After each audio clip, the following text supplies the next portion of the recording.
They're either dinosaurs or distinctly not dinosaurs. I hope no one else is doing a bit, but I'm doing a bit. Daddy's got a pod. I'm Casey Kasem, and this one's for the perverts. Join us in our strange ritual. That is time traveling love smut. I can only say horny in one season opener. A medium amount of fun and an extra large amount of sweaty. From the minds that brought you Giraffe and Amerisaur.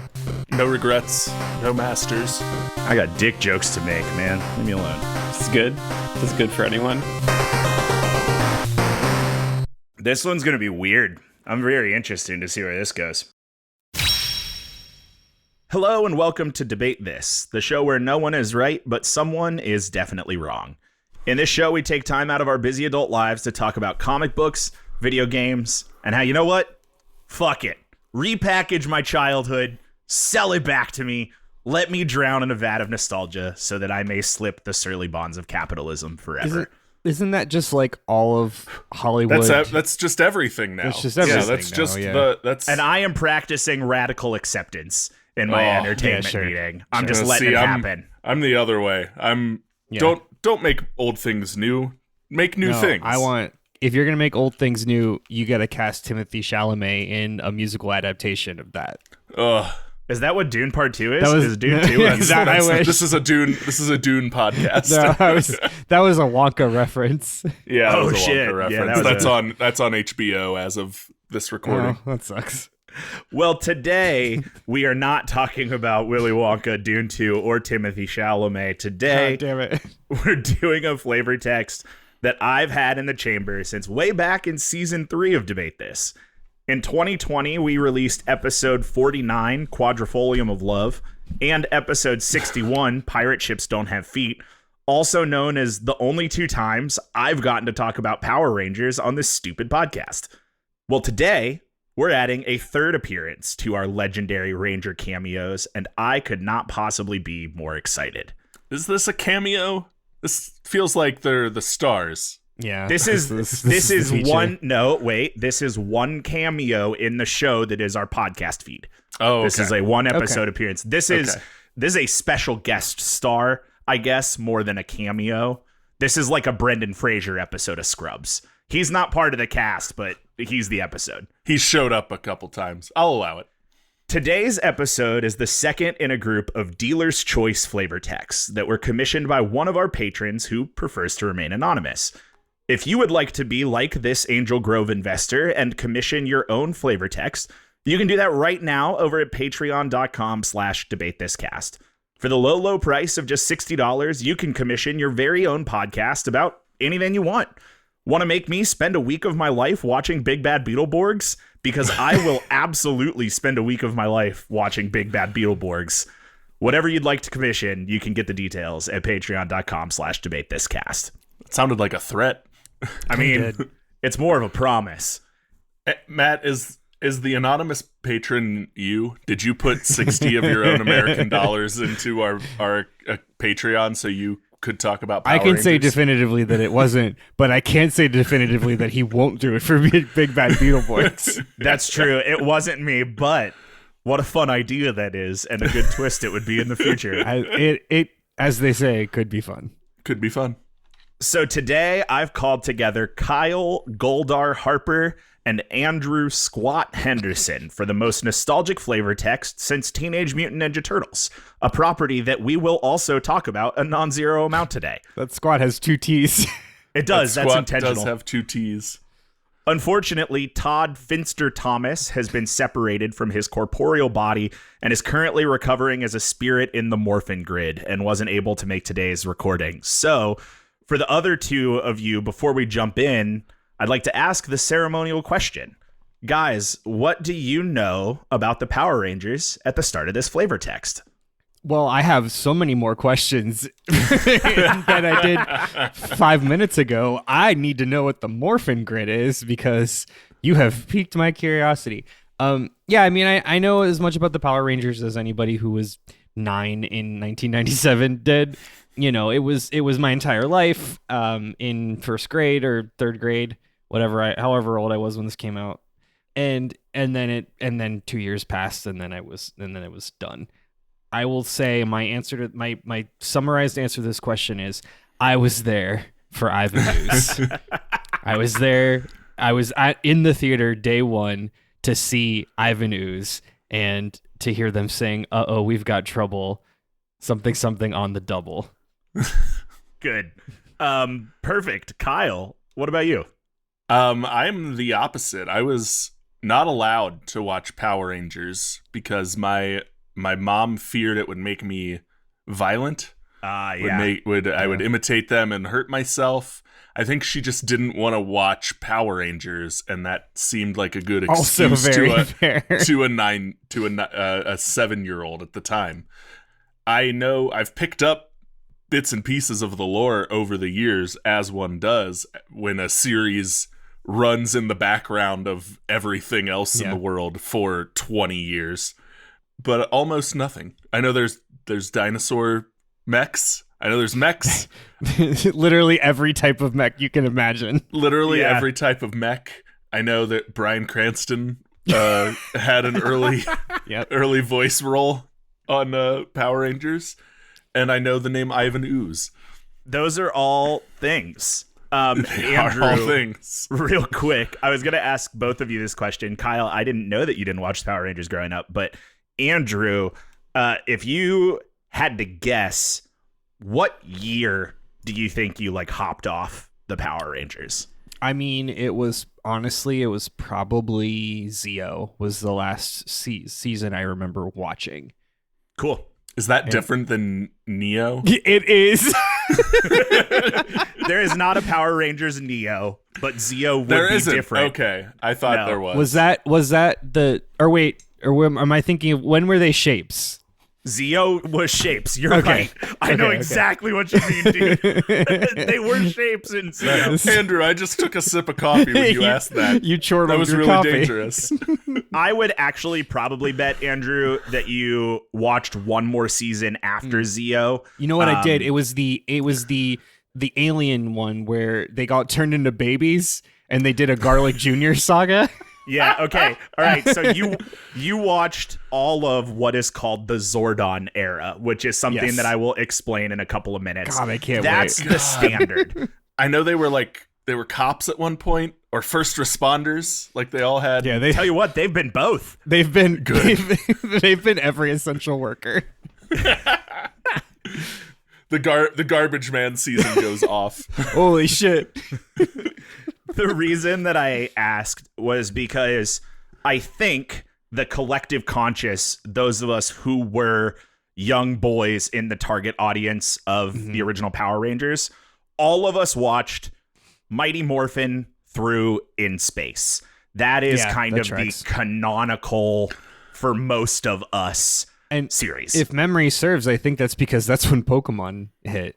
You got it, champ. Yeah. That would be, That Ding, ding, probably tracks. basically Yeah. 2000, 2001. Yep. To answer some of your questions from earlier, just real quickly, Goldar and Squat are two of the original costume kaiju villains Right. from Mighty Morphin, along with Finster. They are all Rita Repulsa's minions. They're around from the very first episode.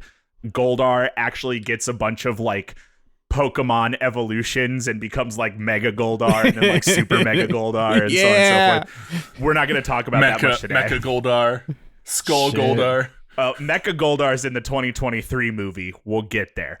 Holy Good. shit. Okay. We'll get there. I'm really excited.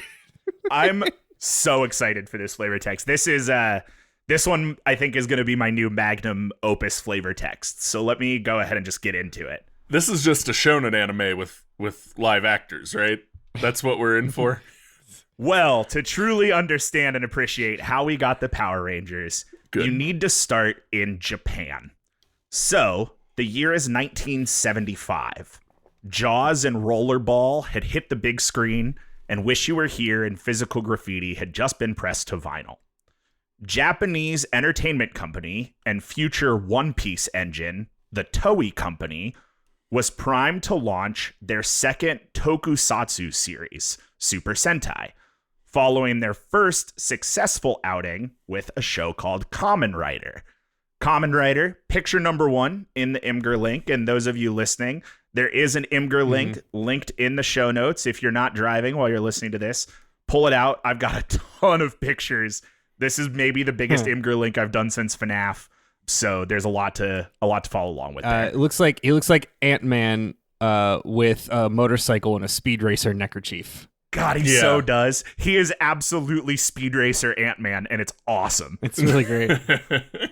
So, tokusatsu is a Japanese term that roughly translates to special effects technology. Tokusatsu has its origins in early 20th century Japanese theater, but its popularity in Japan exploded after 1954's Godzilla. Sure. Yeah. Godzilla launched the, quote, kaiju genre of tokusatsu and kicked off what is known as the monster boom.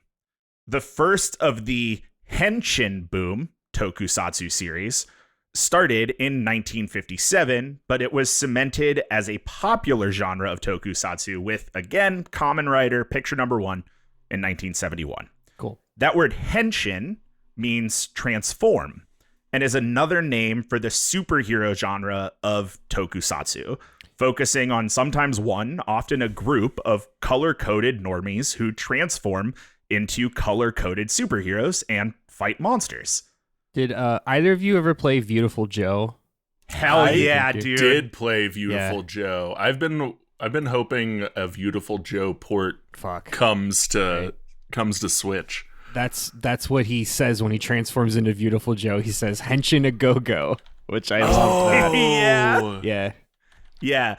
Beautiful Joe, I believe, is based on Kamen Rider. I'm like almost 100% sure that he's based on Kamen Rider. It's like, for those of you who don't know, it's like it's very an ascend up to this, because it's you're like working on a movie set and then also platform fighting. Yeah. Beautiful Joe rules. Beautiful Joe series we need to talk about more. Oh my god, it's a great game. Anyway. Beautiful Joe might be the missing link, the game that connects all of us. But anyway. Honestly, I think you're right. Yeah. That's for another episode of this podcast. Today, I want to keep talking about tokusatsu. And the last point I have about it is that the other genre of tokusatsu is mecha, which Super Sentai combined with that Henshin superhero genre to create what became known as the modern Super Sentai series. Cool.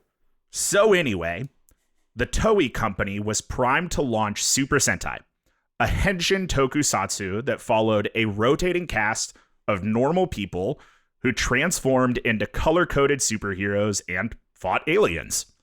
Sound like Power Rangers? Good. Hold on to that. Super Sentai is notably darker and explored some more adult themes than Power Rangers, but that's not particularly important to this flavor text. The first season of Super Sentai was called Himitsu Sentai Go Ranger and was created by the legendary Shitaro Ishinomori.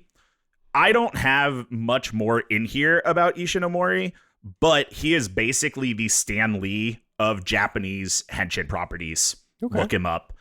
Also, picture number 2 in the Imgur doc, first season of Super Sentai, Himitsu Sentai Go Ranger. Oh, yeah. This is absolutely proto Power Rangers, which also is probably a season of Power Rangers. That's really good. It's not, but that's a good guess. Andrew, are you Googling Ishinomori? I sure am. Looking at his credits, I see Astro Boy here, which, pivotal, just a absolutely like milestone in anime and manga. Oh, he also did the comic adaptation of Link to the Past, which we talked about in the Nintendo Power episode. Oh, wow. Which is really, really, really cool. Yeah, this is a lot of older stuff that I'm not, like stuff in the 70s and 80s that I'm not super familiar with. But, landmark, none the same. Yeah. When I was looking at his Wikipedia page, I felt like if I was into Japanese manga the way I am into American comic books, I would know a lot more about this guy, and I just don't.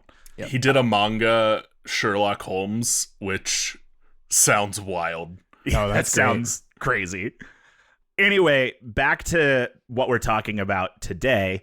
As with all television properties in 1975, there was an underlying agenda to sell toys. Enter Bandai, notably Bandai Japan. Remember Bandai. They are very, very important, and we're going to talk about them a lot throughout this text. I watched enough Saturday morning cartoons through the 90s and early 2000s. I can never forget Bandai. Yeah, I've seen so many Bandai commercials in my life. Yeah, I've played enough Musou games and Dark Souls to know Bandai Namco very well.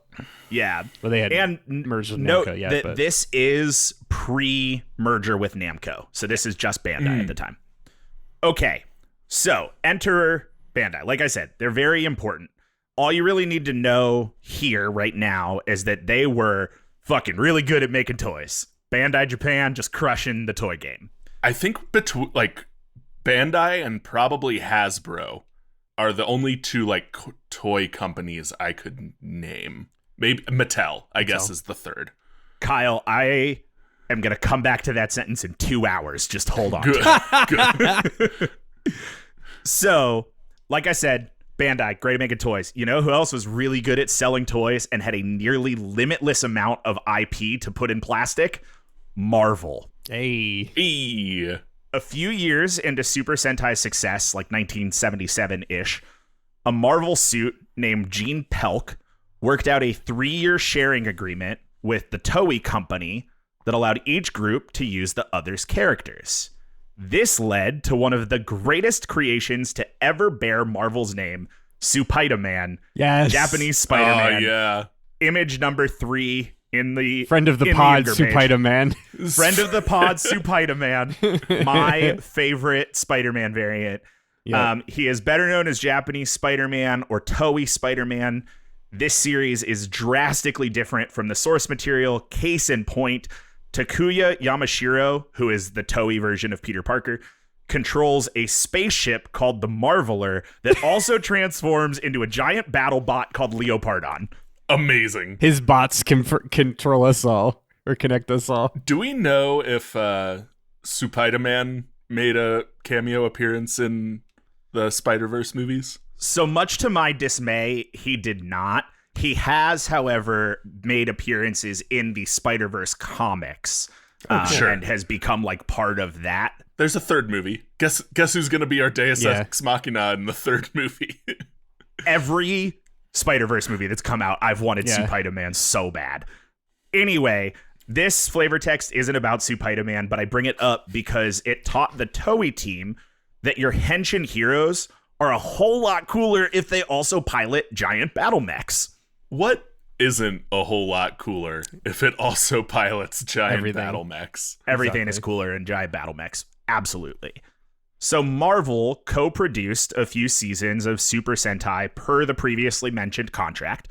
The first of these series was 1979's Battle Fever J, image number 4 in the Imgur. I like this one. This looks like Josie and the Pussycats. It does. Yeah. And it was the first to include a giant robot fight. Okay. Of the Super Sentai series. The last of the Marvel labeled Super Sentai series was 1981's Taiyo Sentai Sun Vulcan, which is image number 5. Mm-hmm. Marvel Entertainment took Taiyo Sentai Sun Vulcan and used it to create a localized pilot episode for American audiences called Sun Vulcan. Stan Lee and his team tried and failed to pitch this series to networks, and it died with the end of the Marvel Toei contract. Okay. I don't know how he pitched it, but he obviously didn't just fill a room with 7-year-olds and put it on a giant projector on the wall, because that's all the pitch you need is look at these kids watching these giant robot fights. Here's all the money we'll make from the toys. Well, case in point, this is the height of Transformers, OG Transformers. So yeah, 100%. So one little interesting thing I want to point out here on the Imgur doc is between this first Marvel series and the last Marvel series, so images 4 and 5, you can see the evolution of the costumes into a more modern Power Rangers look, getting away from the Josie and the Pussycats and the Neckerchiefs into a sleeker spandex suit, biker helmet kind of look. Yeah. Losing the neckerchiefs is a Big loss. hit. It's a cultural loss. Yeah. Hey, don't for worry. sure. Don't worry. We get a neckerchief season. Oh, I really like the Kamen Rider outfit. It's cool. Like it Yeah. is very cool. Kamen Rider is Kamen Rider, I think, is a lot like Astro Boy, where it's like a very seminal work, and you can see that costume in so many things. oh yeah. So, Sentai Sun Vulcan came out in 81. We're going to skip ahead a few years and seasons of Super Sentai to 1984. Enter a man that off recording Andrew described as like a Hollywood exec made in a lab. A Hollywood mob boss, yeah. A Hollywood Yeah. mob boss. Yes. Enter Hollywood mob boss Haim Saban. Haim Saban had done some other stuff before this fateful business trip in 1984. I'm going to tell you right now, none of it matters. Nothing before 1984 in Haim Saban's life mattered because of what was about to happen here. So Saban was on a business trip to Japan, and as he tells the story, the hotel room that he stayed in basically had one TV show, and one TV station, and that TV station aired one show, the Super Sentai series. The seminal hotel experience. Yeah, absolutely. There's one good show on TV the whole weekend you are in that hotel. It was like when I went to, I did a group trip at an Airbnb once, and the TV, nobody could find the remote, so we could only turn it off and on, and it was stuck on a premium channel called El Rey, and they were doing a Godzilla movie marathon. So this entire group trip weekend, we only watched Godzilla movies. Watched parts of Godzilla movies as you stopped parts in of and 7 out. different Godzilla movies in and out. I watched Mechagodzilla 4 times. Honestly, that sounds like the best case scenario to It was me. amazing. It was great. So Haim Saban became enamored not only by the concept of Super Sentai, but the popularity of the current Super Sentai series, Chodenshi Bioman, which is picture number 6 in the Imgur link. As we all once have, alone in a hotel room on a business trip, Saban had a crazy fucking idea. He said to himself, what if I used the action scenes from these Japanese shows, but interstitched American actors? That's way better than my crazy hotel ideas, which are usually, what if I put Taco Bell on this pizza? That- Inside all of us, there are 2 wolves. One wants to make a Japanese American TV show, and the other one wants to put Taco Bell on pizza. Anyway, Saban and his creative partner, Shuki Levy, quickly clamored together a pilot for their new show, Bioman, in 1986. Saban and Levy spent the next 5 years shopping their pilot around to networks, and absolutely no one bought in because it was a silly, low-budget idea that looked like it was 10 years old. Meanwhile, a woman named Margaret Lech became the head of Fox Kids. Who is Margaret Lech, and why is she important? Well, she was the former head of Marvel Productions and happened to be around when they were pitching the Sentai-based Sun Vulcan, so she already had a familiarity with Super Sentai and knew Stan Lee's idea to do this same thing. So, in 1992, with minimal and hesitant funding from Fox, Saban created a pilot episode using scenes and costumes from the current Sentai series, Kyoru Sentai Zyuranger, which is image number 7, okay. and created the pilot of Mighty Morphin Power Rangers, which was This is very recognizable now. Yep. Mhm. This was an overnight success, and Fox Kids was quick to order 40 more episodes. Was it really 1992? 1992. Because I don't remember it being that old. I remember it being like 95 or 96. Me too. I literally had a really interesting conversation with my parents this week because I was like, hey, what year did I start watching Power Rangers? Because I have distinct memories of watching episodes that came out before I was really watching TV, and we'll I get to could that swear a little bit later. I watched the first episode when it aired. I know. The reality is that Mighty Morphin Power Rangers, the original 40, 60 episode season, re-aired a zillion times. Yeah, That's true. Was That's common for the time. I think I watched the first season of Pokemon like 6 times before another season came out. So, well, and there's probably like weird yep. simulcasting and like affiliate Fox stuff and all that. So we probably didn't get it in buttfuck Pittsburgh until later. Matt, remind me, were the proto Power Ranger shows in Japan, they were selling a buttload of toys, right? Yeah, just a ton of toys. Yeah. So I have to assume some amount of this is like xenophobia, like we don't want that Japanese show on our, because like the model was there. The model was like, put this in front of kids and you'll be able to sell them differently colored plastic molds for perpetuity. And the fact that no one jumped on it is just nearly criminal to me. Like, so here is a very distinctive difference between American kids TV and Japanese kids TV. In America, in the 1980s and early 1990s, everyone was doing exactly what you just said, but only in animation. And this was live G.I. action. Joe, Transformers, yeah, that makes sense. And a lot of parents and network execs said this is too violent. We cannot put this in live action in front of kids. They will not be into it, and it will hurt them because kids. Which is hilarious because they just do like over exaggeratedly kick the air. Right, and, like, they kick the air flips. and then they spark when they get hit. Yeah. If memory serves, I believe the original run had like every episode had like a PSA at the end. Well, that was every show. I mean, this was a lot. Yeah, like there's a bunch of shows like G.I. this, Joe yeah. had the more you know. I have a distinct memory of seeing Tommy the Green Ranger like, remember kids, like don't punch people unless they're a bully, unless they deserve it, like that kind of thing. Sure. I'll talk about this throughout this whole episode. Yeah, go, keep going. Like my experience with Power Rangers was a lot younger than most kids because I have 3 older male cousins who are like a couple years older than you guys. So I got all of this Power Rangers hand-me-down stuff, which allowed me to get into Power Rangers very, very early. And this 93, 94 was at what I think somebody who is a culture historian that isn't me is going to call like the Taekwondo boom of America. When combat sports became a fun thing. Yeah. And who was that? A big thing of Power Rangers is that most of the cast has like a crazy combat sport background.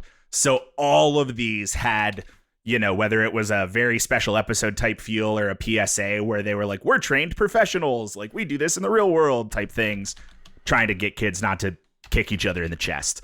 I do think Power Rangers also modernized or popularized the flying double leg drop kick, a move that I hurt myself performing on Friends countless numbers of times. So there you go. Every male in America who was allowed unsupervised outdoor time attempted a double flying drop kick, and someone ran back to their parents crying following it. That is a core memory for everyone. Yeah, you got it. All right. So there's your background information. My next section here that I want to move into is creating Mighty Morphin Power Rangers. So it's 1992, and Haim Saban has just created the next American Mania with what is effectively $20 and a bootleg VHS tape. So let's talk about how he did it. Step 1, harvest footage. Saban Entertainment was given the previous season of Super Sentai from the Toei Company. Important to note here that Super Sentai is a weekly annual show in Japan, with each series lasting about 50 episodes. So every year since 1975, the Toei Company has cranked out 50-ish episodes of Super Sentai. Wow. With two weeks off a year is insane. That's General Hospital numbers right there. Yeah, it sure is. So, Saban Entertainment took the previous series of Super Sentai, combed through the footage, and stripped out anything that was distinctly Japanese. Rice balls or donuts. Mostly, they kept the fight scenes, but in the early years, it was a real, if we could use it, we should keep it type of attitude. Did either of you guys have a chance to watch the first episode of Mighty Morphin before we recorded this? No, I didn't. No. Cool, no worries. I only ask because in like the first fight scene, you see a big sign for the Tokyo Grand Hotel in the background. It's pretty awesome in Angel Grove, California. I'm sure Andrew is similar. I loved any bit of like Japanese culture that slipped through localization at the time. Like, just incredible. Yeah. 80s, 90s Japan was such a cool place to get to peek into from time to time as a kid. It's true. I totally agree. So that was step 1, harvest footage. Step 2, create a story. From there, Saban Entertainment and Fox Kids created an Americanized pilot that could connect their pieces of Japanese footage. They got a great deal of creative help from Bandai. Remember them? Well, this is not Bandai Japan. This is Bandai America.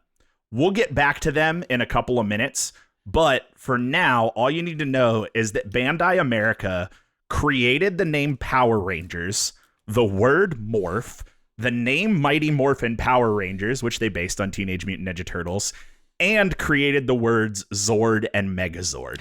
Wow. I would have never guessed that the like verbalized version of morph hadn't existed before 1992. Yeah. That's insanity to me. Yep. Based off the words metamorphosis, which they got from transform. Right. Mm-hmm. And they created the word Zord because A, it sounded kind of like sword, and B, sounded kind of like dinosaur. That was the logic. There's a very good episode of The Toys That Made Us on Netflix about Power Rangers. It's worth the watch. It's very good.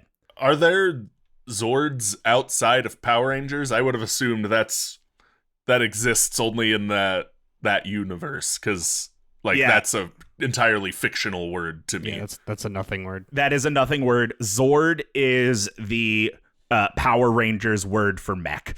Oh, I understand that. It just... But yeah, that's not one that's escaped the lexicon like Morph has. No, for sure. To answer your question, yeah. Yeah. Also, if Bandai had never created Morph, we wouldn't have gotten the Animorphs. So there you go. We wouldn't have. Wow.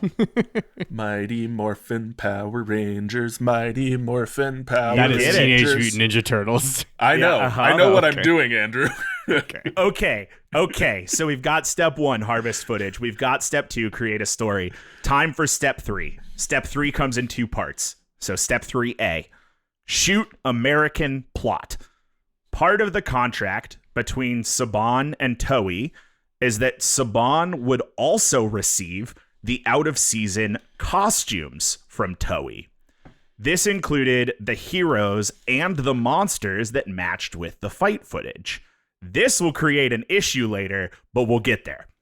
Even though tons of action sequences came from Toei, Saban still needed a cast that could hang and perform at the levels of their Japanese counterparts.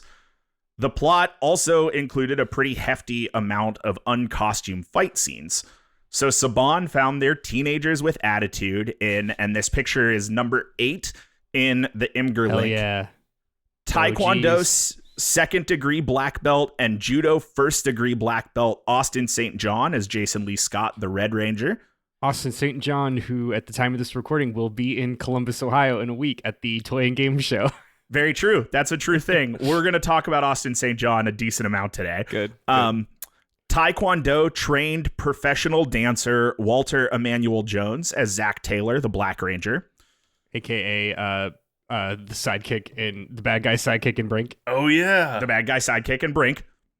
Kung Fu practitioner Tui Trang as Trini Kwan, the Yellow Ranger.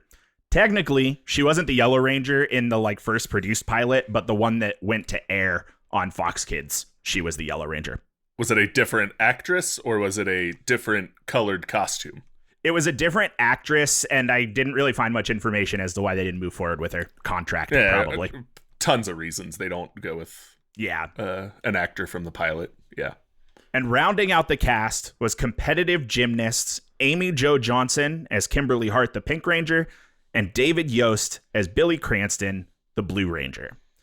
And then, special mention, of course, to mixed martial artist Jason David Frank, who would debut as Tommy Oliver, the Green/White Ranger, about a third of the way through Mighty Morphin Power Rangers Season 1. That's step 3. So, American plot. Step 3B. Record filler VO. After filming the American scenes, the cast then had to dub over the Japanese fight scenes. Names and plots from the original series were rarely kept, so supporting cast also dubbed over the villain scenes. At times, this led Saban to go back and ask Toei to record extra footage for the American scenes. Toei would use old costumes on their Japanese cast and then have them speak or mouth the American lines phonetically so the footage looked better in the dub. As somebody who has very recently watched the first few episodes of this, I can tell you that it didn't help. It doesn't look better in the dub. So can I ask a question about that? So yeah. What does that exactly mean? Like, have them speak or mouth the American lines? Because they had the helmets on. So it was just like how they like bobbed their heads, or like, how does that work? This is not the Power Rangers. This is the villains. So like your Rita Repulsas. Oh, gotcha. Yeah, exactly. There's nowhere else to put this bullet point, but they put the cherry on top with what I truly believe is the greatest TV theme song of all time. And if your argument is that the X-Men theme is better, good news, it was written by the same guy, Ron Wasserman. Wow. The Crush 40 of 90s kids TV shows. Wasserman also did background music for Funimation's English dub of Dragon Ball Z. Hell yeah. His band Fisher was one of the first bands to be signed to a label because of high downloads on mp3.com. And he co-composed the background music for the Dance Dance Revolution games released between 06 and 07. Ron Wasserman fucks. Dope. According to Wikipedia, this is just a funny thing. Apparently, there are, quote, no less than 17 remixes of the original. I have to imagine that there's an infinite number of remixes of the original, but I like that Wikipedia said there was 17. Okay, so we've got step 1, harvest footage. Step 2, create a story. Step 3, shoot American plot. Step 3B, record filler VO. Step 4, baby, we're on to profit. And boy, did they profit. Hollywood mob boss Haim Saban told Forbes that Power Rangers generated $6 billion in toy sales alone between 1993 and 2001. I mean, I believe it. Yeah. We did the Teenage Mutant Ninja Turtles episodes. I had way more stupid Power Rangers toys. I had a thing where it was a big Red Ranger helmet and he motorcycled out of the helmet. Yeah. Like, I'm pretty sure I had at least one Power Ranger toy at some point, and I wasn't allowed to watch the show. Like, yeah, exactly. they were everywhere. Everywhere. So they sold a shitload of toys, but where did those toys come from? Well, Bandai America, of course.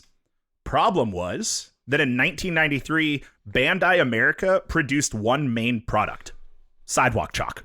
And that was it. Incredible. All right. Luckily, the show used so much Japanese footage that Bandai America could just rerun the molds from Bandai Japan to release new toys in America. The earliest and most collectible Power Rangers toys actually still have all the Japanese writing on the bottom from Bandai Japan, as opposed to English from Bandai America. Bandai's America and Japan both had a great deal of influence on Rangers and Sentai respectively, but America was, in many ways, the creative North Star of Power Rangers, influencing the look of the Zords, the weapons, the villains in the series, etc. Hey, we have these molds. Change the characters so it looks like the mold. Yeah. It was a little bit more, and again, like, I can't recommend enough the Toys That Made Us doc on Netflix, but It would be things like the people at Bandai saying like, hey, we drew up this Zord made out of cars. You guys should do a Cars season. And then Saban being like, holy shit, a Cars season. It was a lot of that. Sick. And here's where I talk about the other things that swept the nation during the Power Rangers mania. Power Rangers sold 3 million VHS cassettes by early 1994 of a show that premiered in late August of 1993. Okay. The first series of Rangers comics was published by Hamilton Comics in 94, and then the license moved to Marvel in 95, moved to Image in 96, and then to Acclaim in 97. There are still comics. We're going to talk about those like way later. There have been 25-ish Power Rangers video games, wow, including at least 6 published between 1994 and 1996. One of which was published for the Bandai Pippin, a sneeze of a home console created by Apple and Bandai that had 3D graphics in 1996, but could only play videos if they were in QuickTime format, which I just think is funny. Wow. Oh, 90s Apple. Power Rangers, at its height, was aired 6 days a week on Fox Kids, and the first movie was debuted in 95, with a second debuting, that says 96, but it should say 97. The crown jewel of Rangers Mania actually just celebrated its 30th anniversary and is chronicled in an LA Times article that I have linked in the notes. If you want to get your hands on the show notes, you can do that by joining our Patreon over at patreon.com/debatethiscast. On Monday, February 21st, 1994, the Mighty Morphin Power Rangers cast was set to appear at Universal Studios Hollywood. The event blocked the 101 freeway for 8 miles, the whole way from LA to downtown, or the whole way from Hollywood to downtown LA, with the normally 20-minute trips taking upwards of 90. An estimated 35,000 people broke a 30-year attendance record at Universal Studios Hollywood and started lining up for the stage shows at 7 a.m. Also, There were 6 of those stage shows that day. If you were curious if this was a DARE event, you're right, with Universal reportedly donating $15,000 plus an unspecified portion of merch sales to DARE. My last little fun fact about this event, Tui Trang, the Yellow Ranger, actually sprained her ankle at this event because actors are merely tools for large production companies, and none of those Rangers were in the union, and that will come back later. What a fucking surprise. Yeah, I was going to say, if you told me that the original American cast of Power Rangers made like $500 each and like a pat on the back, I'd believe you. Oh, baby, is that going to come back? You just hold on to that. All right, so we've talked about all the background. You understand the Super Sentai series. You heard about how Mighty Morphin Power Rangers came to be. The next thing that I'm going to do before we cut to a break is basically walk through those first 6 seasons of Power Rangers, the Zordon era. Cool. What dudes of our age will remember. The Power Rangers Gen 1, as it were. Yes, exactly. Before I move on, do you guys have any questions or outstanding comments before I get into the show itself? I have one out of just a curiosity. I don't know if you know or not, but so well, actually 2. So in it pertaining to Super Sentai, the source material. Okay. Question 1 is every era of Super Sentai the same like color combination? Is it always 5, or they're like sometimes 6, sometimes 7? Is it always red, blue, pink, yellow, green? No to both. Okay. Both the number and the colors change. The number and the colors change. Okay, got it. And that, I guess that would make sense if with the OG, like that's why they pulled in. That's why they had Tommy the Green Ranger in like season 2 or whatever. And then second question, what is the time differential? Like if you're watching Mighty Morphin Power Rangers in 1995, what season of Super Sentai is that effectively? Yeah, so if you're watching the Power Rangers series that started in 95, yeah, you are watching the Sentai series that started in 94. Oh, okay. So it's like not that much of a delay or type delay. Yes, that changes a lot after this initial Zordon era, and I'll kind of tell you when it does. But for at least the first the first 6 seasons or so, everything stays pretty much in a year off line. Cool. Yeah. Neat. Kyle, anything before I move on? I'm good.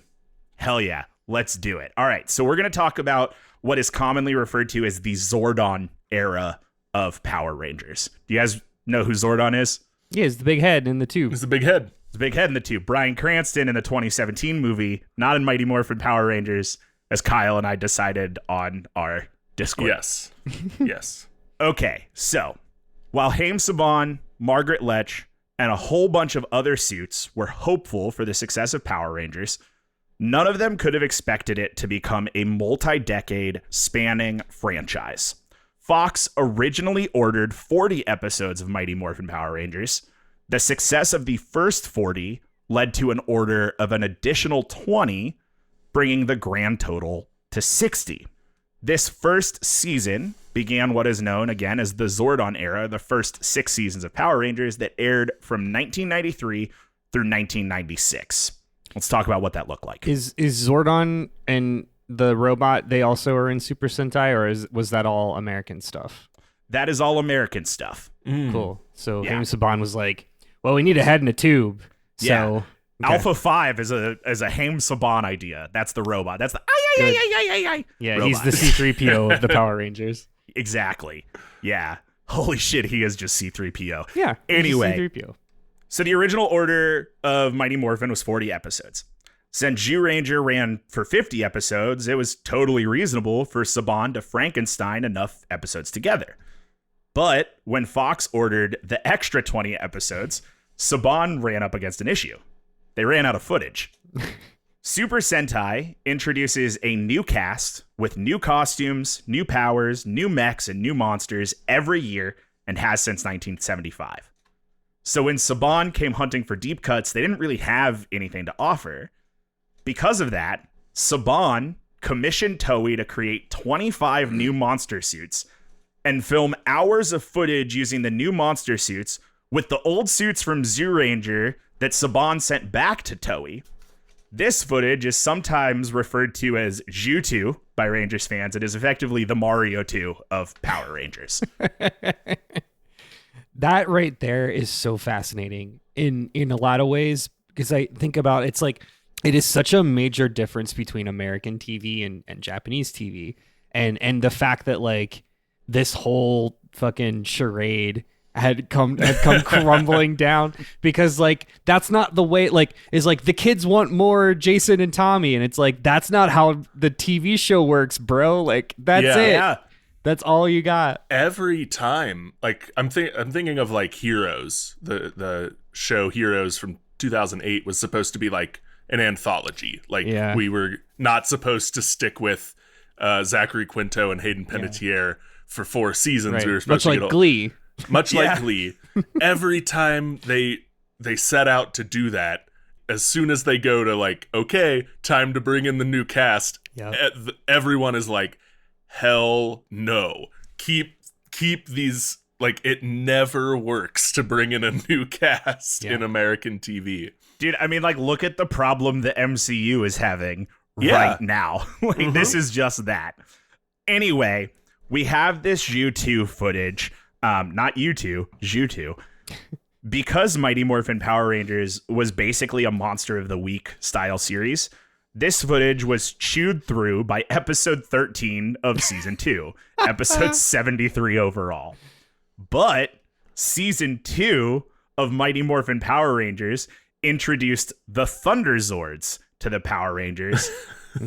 But the Thunder Zords didn't appear in Japan until Gosei Sentai Dairanger, which is picture number 9, forcing the Saban team to stitch together 2 different seasons of Super Sentai to create the first half of Mighty Morphin Power Rangers Season 2.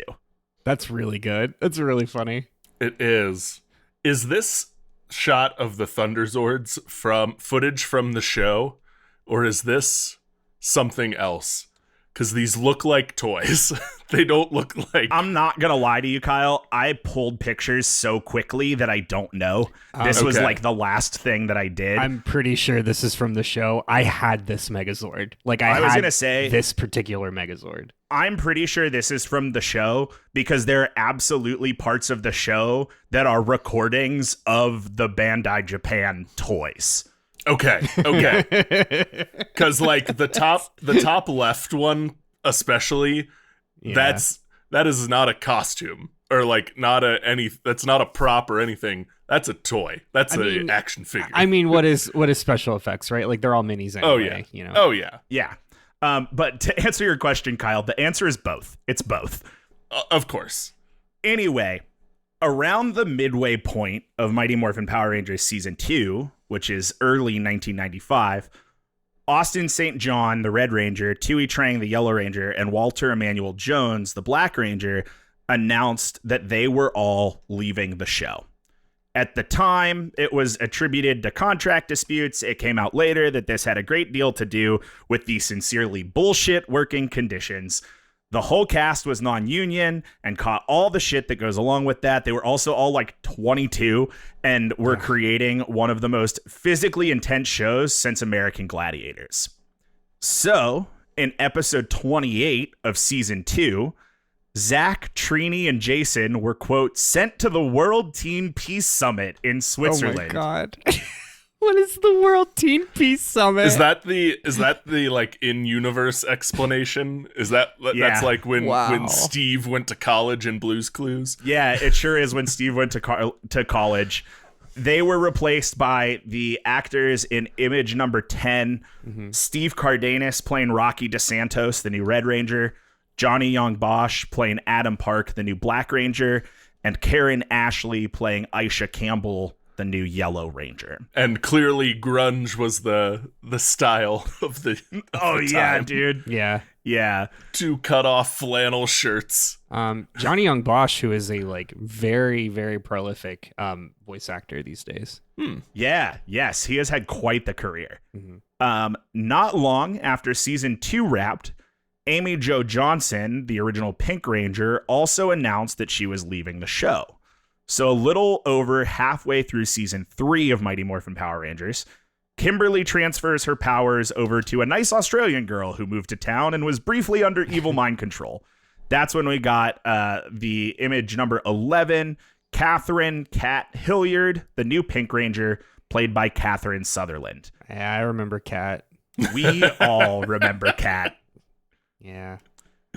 Season 3 of Mighty Morphin Power Rangers included a 4-part episode that basically just retold the story of the first movie, but also gave the Power Rangers ninja powers in the show continuity because that had only been in the movie.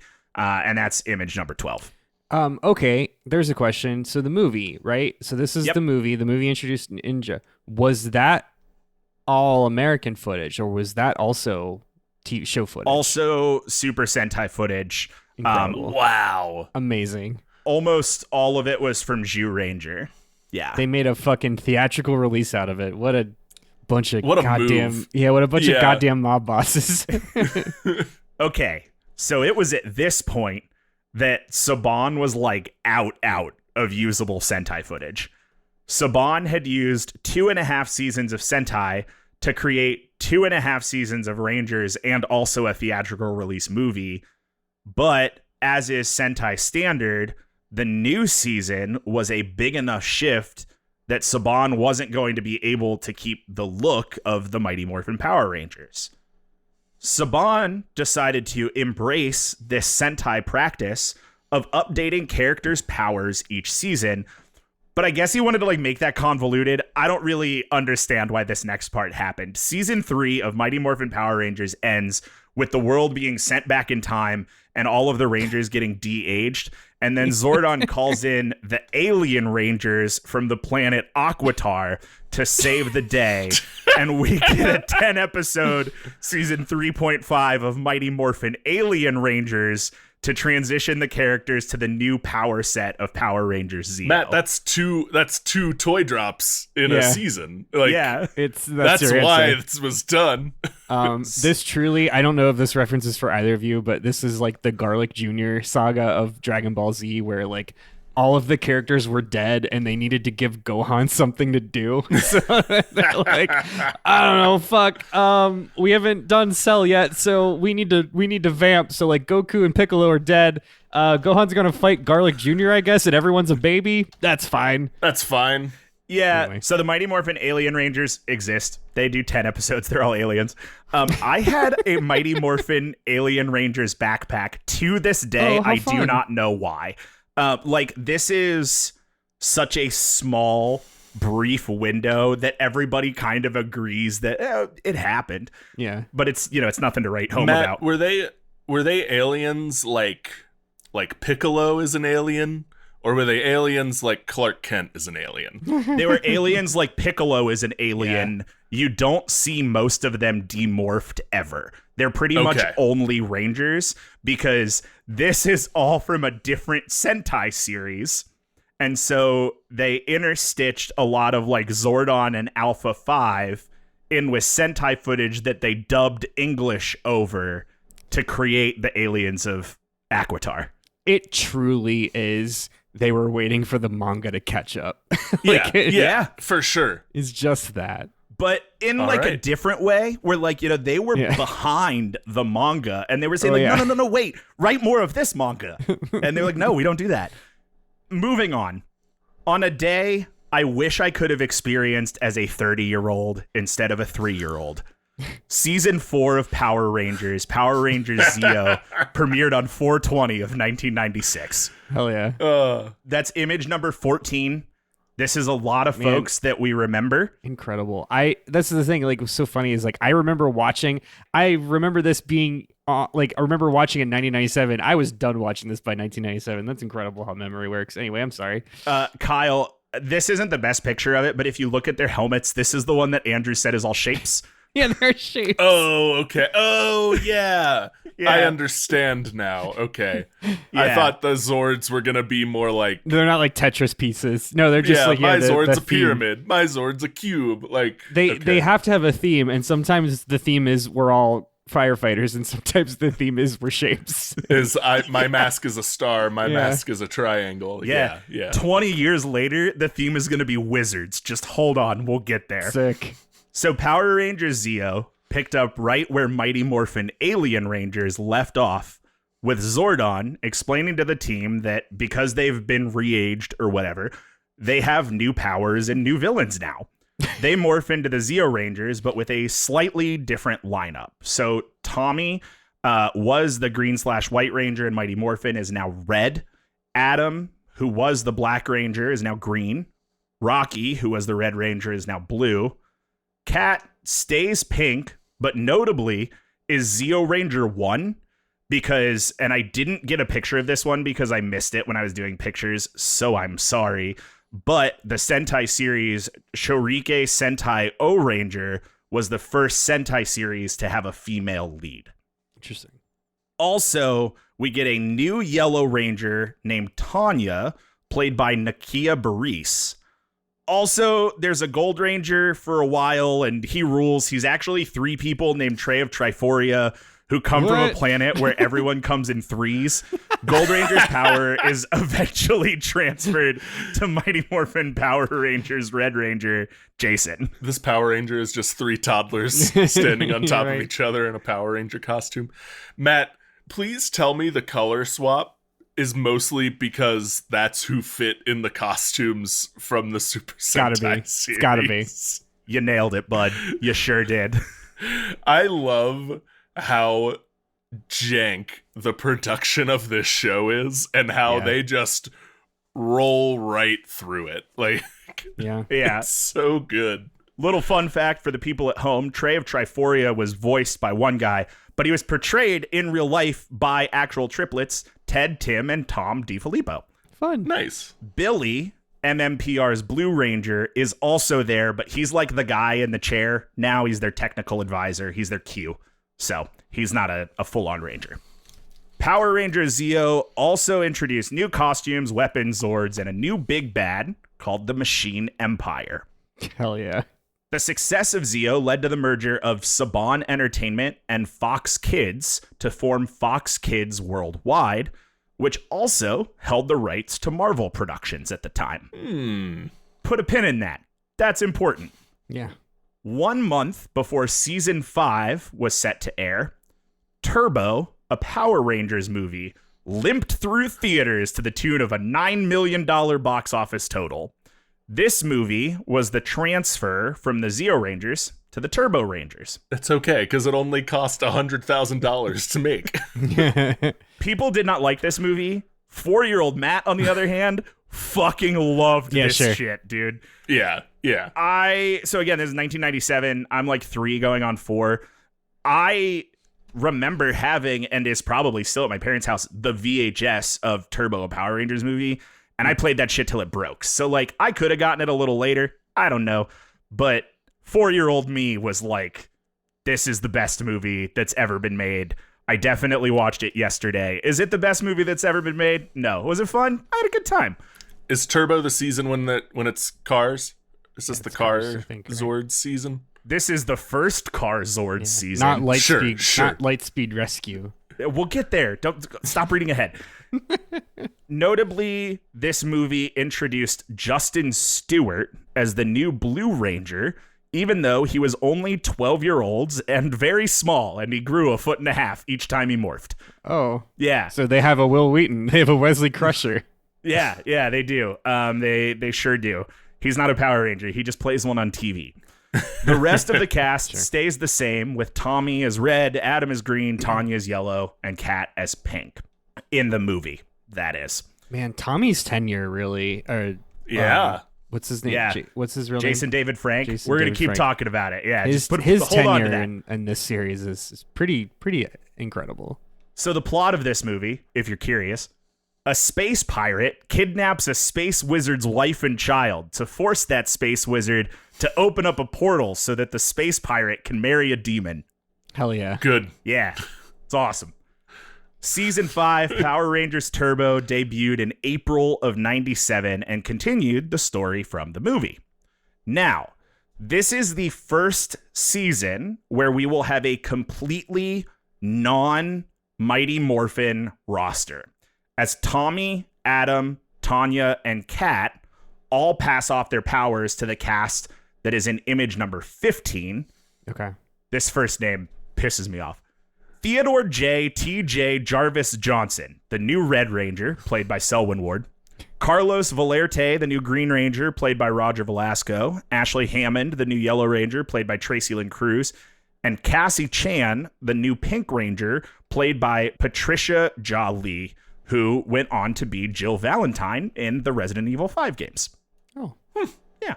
I will say it's really cool how diverse all of these casts are consistently every year. Yeah. Yeah. One of the oldest criticisms of Power Rangers is that, like, hey, it kind of sucks that the first season has the black guy as the Black Ranger and the Asian woman as the Yellow Ranger. And pretty much everybody who's ever worked on Power Rangers has said, like, that wasn't really the thing. Like, It they was an fit the accident. costumes. Yeah. And then just we how the realized we costumes shouldn't do that. So, like, have a lot of terrible things happen on the set of Power Rangers, and we'll talk about some of it a little later. Yeah. I do think that the diversity of the cast overall has been a high point for the production of the series. I am 1000% not applauding the general composure and aplomb of the production crew of Power Rangers, knowing, like, famously, like, David Yost was, like, bullied off the show pretty much. Yeah. So. Yeah, exactly. Yeah, so ratings plummeted during Power Rangers Turbo. And funny enough, I saw this in a documentary that I watched. If you ask Bandai Japan why Turbo didn't do well, it's because they did Cars. Bandai Japan is like, nobody buys Cars toys. Do you think that's what it is? Or, like, because this is effectively like the first, like, board wipe of all of the, like, do you feel like, because I'm trying to think back, because this is, like, definitively where I fell off. Like, I've never seen Turbo, a Power Rangers movie, but I remember Zeo because it was, like, whatever, it was Tommy and the Shapes. And my guess is the thing that like I just moved on to something else, and it was probably Pokemon, or well, actually no, this was when Ocarina of Time came out, so that was what I was going to say. To that point, the Pokemon anime would not be released until late '98, so we have a year between this drop off in Pokemon. So what do you think? Is that do you agree with that assumption with the cars? Yes and no. The cars are way less interesting than all the Zords that came before them. Like, they are very bland compared to everything before. The inclusion of the 12-year-old Blue Ranger was not a thing that people liked. People really hated that. And people have come back around on it like over the years, but I think I liked Turbo so much because I was a little kid, and it was like, look, a little kid can be a Power Ranger too. But people who were like my cousin's age, which is when they started handing me down all their toys, it was like, they're supposed to be teenagers with attitude, and that nerd is 12, you know? So I think that had a lot to do with it. I do have to imagine that some of it is just like, that's about the drop-off rate for a kid's attention span too. Yeah, like, I mean, it had been on for 5 years at that point. Yeah. I think all of the other things definitely fed into it, but like, I wouldn't be surprised if the cast had stayed the same and the Zords were cooler, they would have still seen a drop off, just because that's a good point. Kids got to age out at some point too. Yeah, and something that I think is true about Power Rangers that I don't think people realize is that it aims at a younger target audience than you think that it would. Sure. You know, like, this looks like a show for like 9, 10, 11-year-olds when it's really a show for like 6, 7, 8-year-olds. And so I think the age out happens right around this time too. Anyway, ratings plummeted during Turbo, and the next season, Power Rangers in Space, which Andrew, I guarantee you watched, was planned to be the last of the series. The Rangers go to space to save Zordon and, by extension, the very existence of good in the world. The reason that I know you watched this one is because this one got weirdly popular, and a lot of people forget that, like, Zeo and Turbo exist and think, oh, it just went Mighty Morphin Power Rangers to in space, right? Because those were the two, like, most popular of these series. That's how you elevate it. I don't remember this, but that doesn't mean I didn't see it. Sure. Do either of you remember the Tim Allen vehicle Galaxy Quest? Absolutely. Does Matt remember a Tim Allen movie? Galaxy Quest. These costumes look like the costumes in Galaxy Quest. They super do. Okay, so 4 new Turbo Rangers become 4 of the 5 Space Rangers. And the Power Rangers in Space cast image 16. So Carlos goes from green to black, TJ goes from red to blue, Ashley goes from yellow to pink, Ashley stays yellow, Cassie stays pink, and then the team is rounded out by Andros, a native of the planet KO-35, and the Red Ranger, which was when Saban was like... Sorry, what? Saban was like, okay, things were going really well when the Red Ranger had long hair. What if we get another dude with long hair? I love studio exec logic like that. It's so dumb. Man, they got fucking Eurovision in there.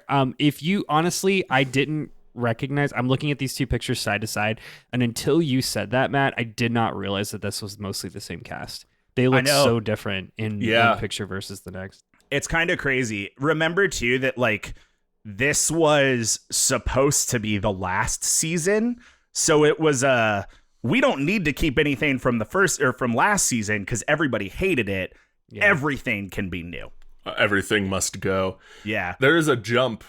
It looks like they got the lights from like Star Trek: The Next Generation, and like the sets from that and stuff. Like there's a quality jump between the seasons. There super is. This looks like this could have been on like premium cable. Yeah. Mm-hmm. Yeah, this looks like a sci-fi. Yeah, sci-fi original show. Yeah. So Power Rangers in Space includes the infamous Shell Shocked crossover episode with Ninja Turtles: The Next Mutation. Don't worry, y'all. Venus de Milo, the 5th turtle, is in that one.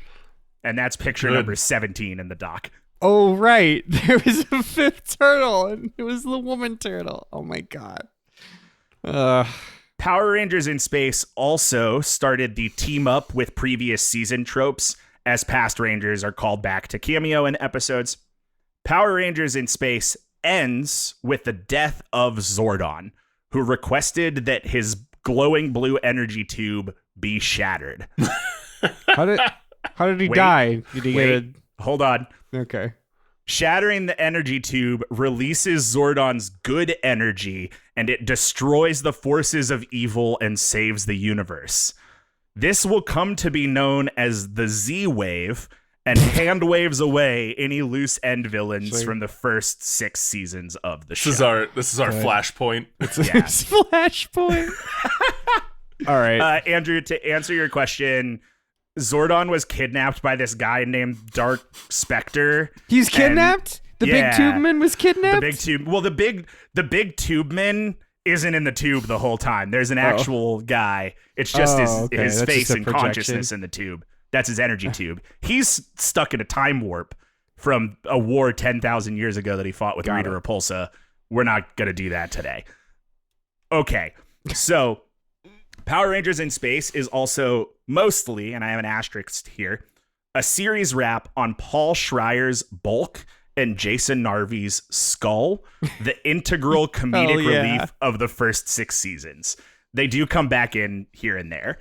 I just really didn't have another good place to talk about Bulk and Skull, but I love Bulk and Skull. They're great. The best. That, if I were a Power Rangers fan, that would have been my exit point. We can't do it without Bulk and Skull. When you lose those henchmen that have been there forever, you lose something special about the show, man. Also, they were probably 30 by that point. They were probably 35 at that point. So Paul Schreier, who plays Bulk, actually sticks around for a while. Jason Narvi left because he wanted to go to college, and then he ends up coming back in later. Also, I love this picture of Bulk and Skull where it definitely isn't Chris Farley and Pauly Shore, you know? Yeah. Yeah. Last bullet point here, Power Rangers in Space is objectively the best and has the best morphing sequence, and I have an Astro Morpher from this series, and it's the fucking coolest toy I've ever owned, and I would have to put a new battery in it, but the thing with this season was they had 9-digit number pads on their wrist, and they typed different codes for different things, and it would go 3, 3, 5. In the video you sent us was 10 different Red Rangers teaming up, and they all did their ridiculous of the era morphin sequence. Yeah. That was the one that I was like, that's too much. that's a step too far. Was this 98, Matt? Yep, exactly. This was 1998. Okay. Yeah. So that is what I've got for the Zordon era. Zordon dies. That's the JFK assassination of the Power Rangers timeline. It is a constant point, a Nexus event. We are going to move on to the next 20 years of Power Rangers history, which we will not cover in as much detail because it gets pretty hectic and convoluted. But before we do that, we're going to cut to break, and we will be right back with the next 20 years of Power Rangers. Oh, I'm so excited to have an ad to run again instead of having to find old video game music and hope we don't get DCMA struck. Yeah, it's fine. I'm going to use that as the start of the ad. Do we know what we're saying? Are we just going to wing it? I think we're just going to wing it. Okay. We'll make it happen. Hey, you're listening to this. Do you like video games and maybe karaoke? What a threatening question. Hey, you, the listener. Do you like video games and karaoke? Well, I can promise you that you'll get one of those two things at the Midwest Gaming Classic. That's happening between April 5th through April 7th at the Baird Center in Milwaukee, Wisconsin. And we are going to get a table. We're going to hand out free merch. Most importantly, we're going to do a live show. We are doing our live show on the bonus stage Saturday night at 7 p.m. That's Saturday night, 7 p.m. Central Time, if you needed to know what time. Not that it also would matter because it's not getting broadcast anywhere else. We're not live streaming it, but it'll be on the main feed after we're done. Yeah. Eventually. We did this last year. Todd and I yelled about Donkey Kong and Sonic. and it was a really fun time. We had a PowerPoint slideshow. We did have a PowerPoint slideshow. It was unhinged. Everyone clapped. Todd, is there going to be a PowerPoint slideshow again Of this fucking year? course There there's will going to be a PowerPoint slideshow. again. Yeah. There has to be. The people, listen, the people the have been people have asking. demanded You, it. the people. Yeah, you the people have been demanding it. The time we weren't on stage, we spent at the table getting people mad by asking questions like, is a DVD player a video game console? Yeah, it's pretty cursed. I think we're going to do that again. All 4 of us are going to be there this time. Yay! See all of us in person. Yeah. And our topic is Insert topic here. Good. 7 p.m. on the bonus stage, Saturday, April 7th? 6th, April 6th. Milwaukee, Wisconsin, Midwest Gaming Classic. See you there. Could be fun. Could be fun. Could be fun. All right, so we're back from a brief break. We have just wrapped up the Zordon era, the first 6 seasons of Power Rangers. And Zordon is dead. Like I said, that is a Nexus event, and it comes back pretty much the rest of the series. Matt, So, I have to ask, Yes. does Zordon die like Ben Parker dies, or does Zordon die like Bucky Barnes Good question. and Jason Todd die? great question. Zordon dies like Ben Parker dies. wow. Okay. Small asterisks, because 20 years later in like the last season, there's kind of this nod of like, maybe Zordon's spirit is still out there somewhere Sure. and we can Yeah. recover him, but like Zordon has been dead since the Z wave happened. Wow. Yeah. All right, so let's get into the hectic history that is the next 20 years of Power Rangers. Power Rangers in Space, which was originally supposed to be the end of the series, was a huge success and blasted the ratings back up. Why was it supposed to be the end? That was just like they had written themselves into a corner, or Turbo did poorly. Turbo did and- poorly. Yeah. Turbo did poorly, and they're like, well, we're not making money anymore. And then In Space made money. Got it. Fox Kids Worldwide decided to, at this point, fully adopt the seasonal model of Super Sentai and transition to contained single season arcs. Got it. Actors can't negotiate for more pay if we fire them every season. Damn straight. Season 7, Power Rangers Lost Galaxy, which is picture number 19 in the doc. Power Rangers and the Black Knight. Yeah, Power Rangers and the Black Knight. Premiered, and what I think is funny is that it is almost exactly the same costumes as Mighty Morphin. Not important. Very Premiered similar. in 99, and while it referenced the In Space season, that was really only because this character named Karen, I don't know how it's pronounced, from the final episode of In Space became the Pink Ranger 2/3 of the way through Lost Galaxy. That was because the original Lost Galaxy Pink Ranger actress Valerie Vernon had to step away for leukemia treatment, and it was the first time that the show straight up killed a ranger in front of the eyes of children, Oh, jeez. and she was killed off in the Wow. series. Now, actress Valerie Vernon did make a full recovery, and she returned for the season finale. I do not know how in universe they brought her back. I just know that she was there. She could have just gone to the World Peace Teen Summit. Yeah. 99, we were ready for A child death. killing characters in front of kids. Yeah. That's true.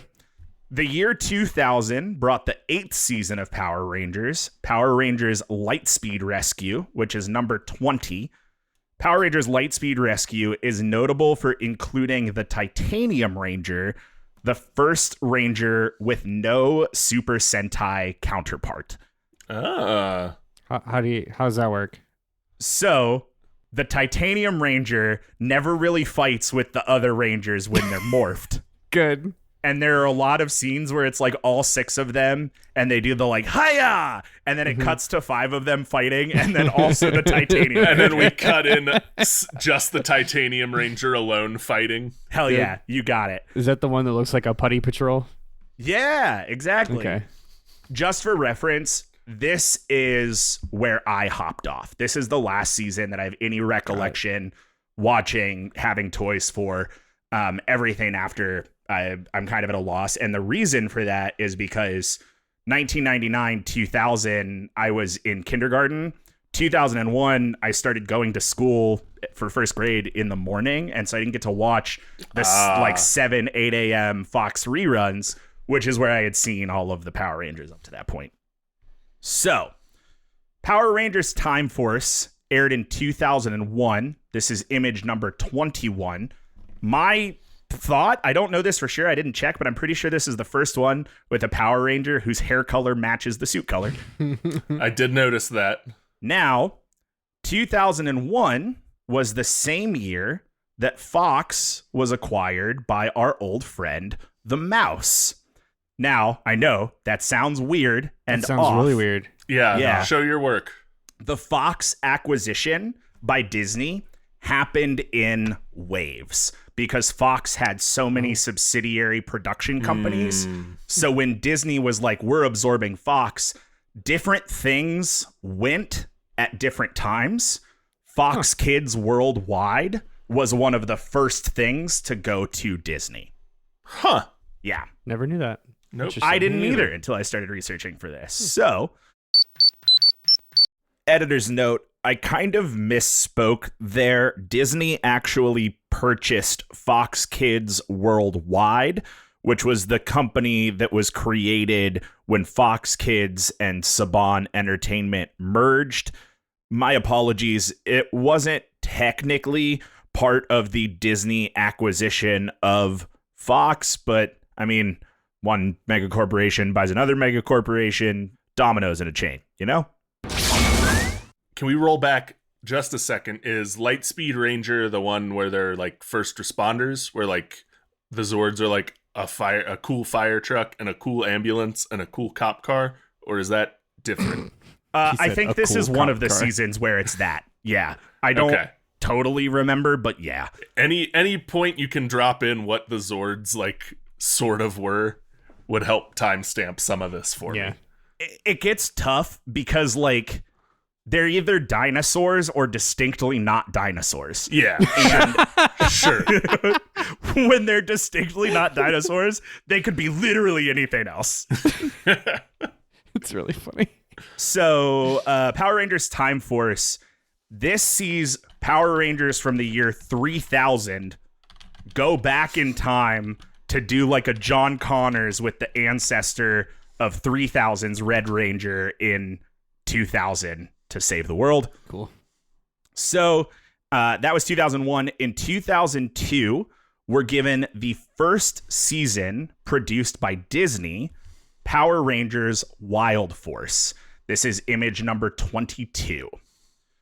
Power Rangers Wild Force ran half the season on Fox Kids and half the season on Disney affiliate ABC.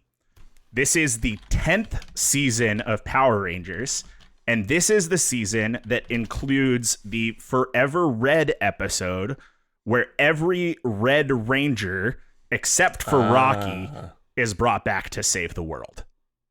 You guys both watched the Forever Red, at least like the first 10 seconds of it. So the actor, and I do not remember his name, and I'm not going to dive into the whole story, but the actor who played the Red Ranger for Wild Force that season was actually convicted of murder like 8 years after he got off the show. I think he was released in 2020. Not a thing I'm going to cover anymore. This is the season with the Forever Red episode. One of the Zords, the blue Zord, is a shark. Yeah, it sure shit is. So, the next 8 years and 7 seasons were produced by Disney. And I will be really honest, I know very little about them. Research tells me that it took some adjusting, but in general, people considered the Disney seasons to be very good. The kicker is that Disney was going to shut down the whole thing after Wild Force, but they were convinced to keep the franchise alive when I think it's called the MMPR Productions, the like subsidiary that handles Power Rangers, was like, yo, Disney, we could move everything to New Zealand and it would be so much cheaper. And Disney was like, let's do it. This whole story is just a lesson in frugality. Was Power Rangers given seven more seasons because of Lord of the Rings? Because Lord of the Rings was shot in New Zealand a few years prior, That's insane. Power Rangers as a production is the equivalent of always buying your Halloween costumes on November 1st. Yeah. Yeah. Yes, that's exactly it. I want to point out that these Zords are also all computer generated, and I don't know when that transition happened, but I'm now looking at the Zords of each. Oh my God. Each change. Let's just say the Forever Red episode that we watched, that was some like reboot ass like 1994 CG. Woof. Yeah. So that's one of the big changes of Disney, is that the look of things that don't come from the Sentai series, because at this point, episodes are still 50 to 70% Super Sentai. You're right. And, everything else filmed now in New Zealand. Disney changed the look of some of the Zord footage, making it a little bit more computer animated. These seasons are also like notably a little bit more comedic and also a little bit more self-aware. I don't know which one, but apparently at one point at the end of the season, the main big bad gets in his own Zord and looks at the camera and is like, this is the most fun I've had all season, which I think is fun. Good. Mm-hmm. Okay, so here is a quick hit of the next 7 seasons. 2003, season 11, Power Rangers Ninja Storm, picture number 23. This one started with only 3 Power Rangers, and then they added 3 more Power Rangers. Cool. 2004, season 12, Power Rangers Dino Thunder. They're either dinosaurs or they aren't. Picture number 24. We're back to dinosaurs. Yeah. Zords are back to dinos. Also, Tommy Oliver is here as a professor of paleontology. We get another full season of Jason David Frank. Now, amazing. 6 years since he left the series. Yeah. Okay, so that's 2004. 2005, season 13, Power Rangers SPD, which stands for Space Patrol Delta. I do not know the cop why. one. This is the cop one. Gotta be the cop one. It's the cop one. The logo has like a blue and red Yeah. flashing light. Yeah, Their it's the cop, uniforms it's the have cop numbers season. on them. Like they're Oh, they do. like they're I didn't even catch that's what like that was. they're like the kids next door.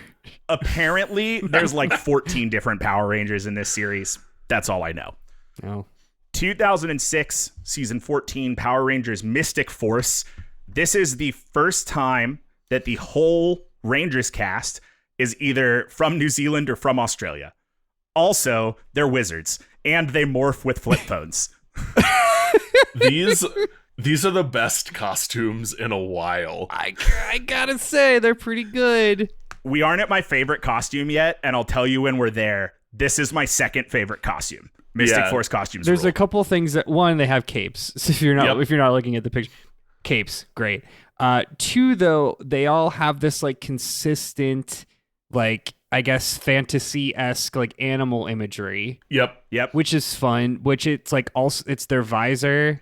Yep. And on the cape. I like the the thematic, thematic scheme throughout. And also, this aired on Jetix, which I just remembered was a thing. A block was of a thing TV that called existed. Jetix. So Yeah. So that's Mystic Force. 2007, we get season 15, Power Rangers Operation Overdrive. This is picture number 27. I guess they race around the world looking for treasure. One thing I read described this as the Uncharted season. Spoiler, the Red Ranger is an android. I don't know why that's relevant. Sure. 2008, we get season 16, Power Rangers Jungle Fury, picture number 28. Now, I don't know something anything about interesting. this season other Purple than that the Rangers operate out of a pizza shop. what? And Purple Ranger. They all look like multiverse versions of Black Panther. Yeah. Yeah, they're all Catmen. Yeah, They're all Catmen. They also kind of look like they're a high school kids doing a jujitsu competition at the Arnold. The logo is kind really of funny. That was for Matt, I think. The logo is kind of like a off-brand version of the Monster logo too, which Yeah. is very good. Yeah. Yeah. There's a lot going on in this image. There's a lot to unpack here. And again, they operate out of a pizza shop. Let's not bury the lead. That's pretty great. Yeah.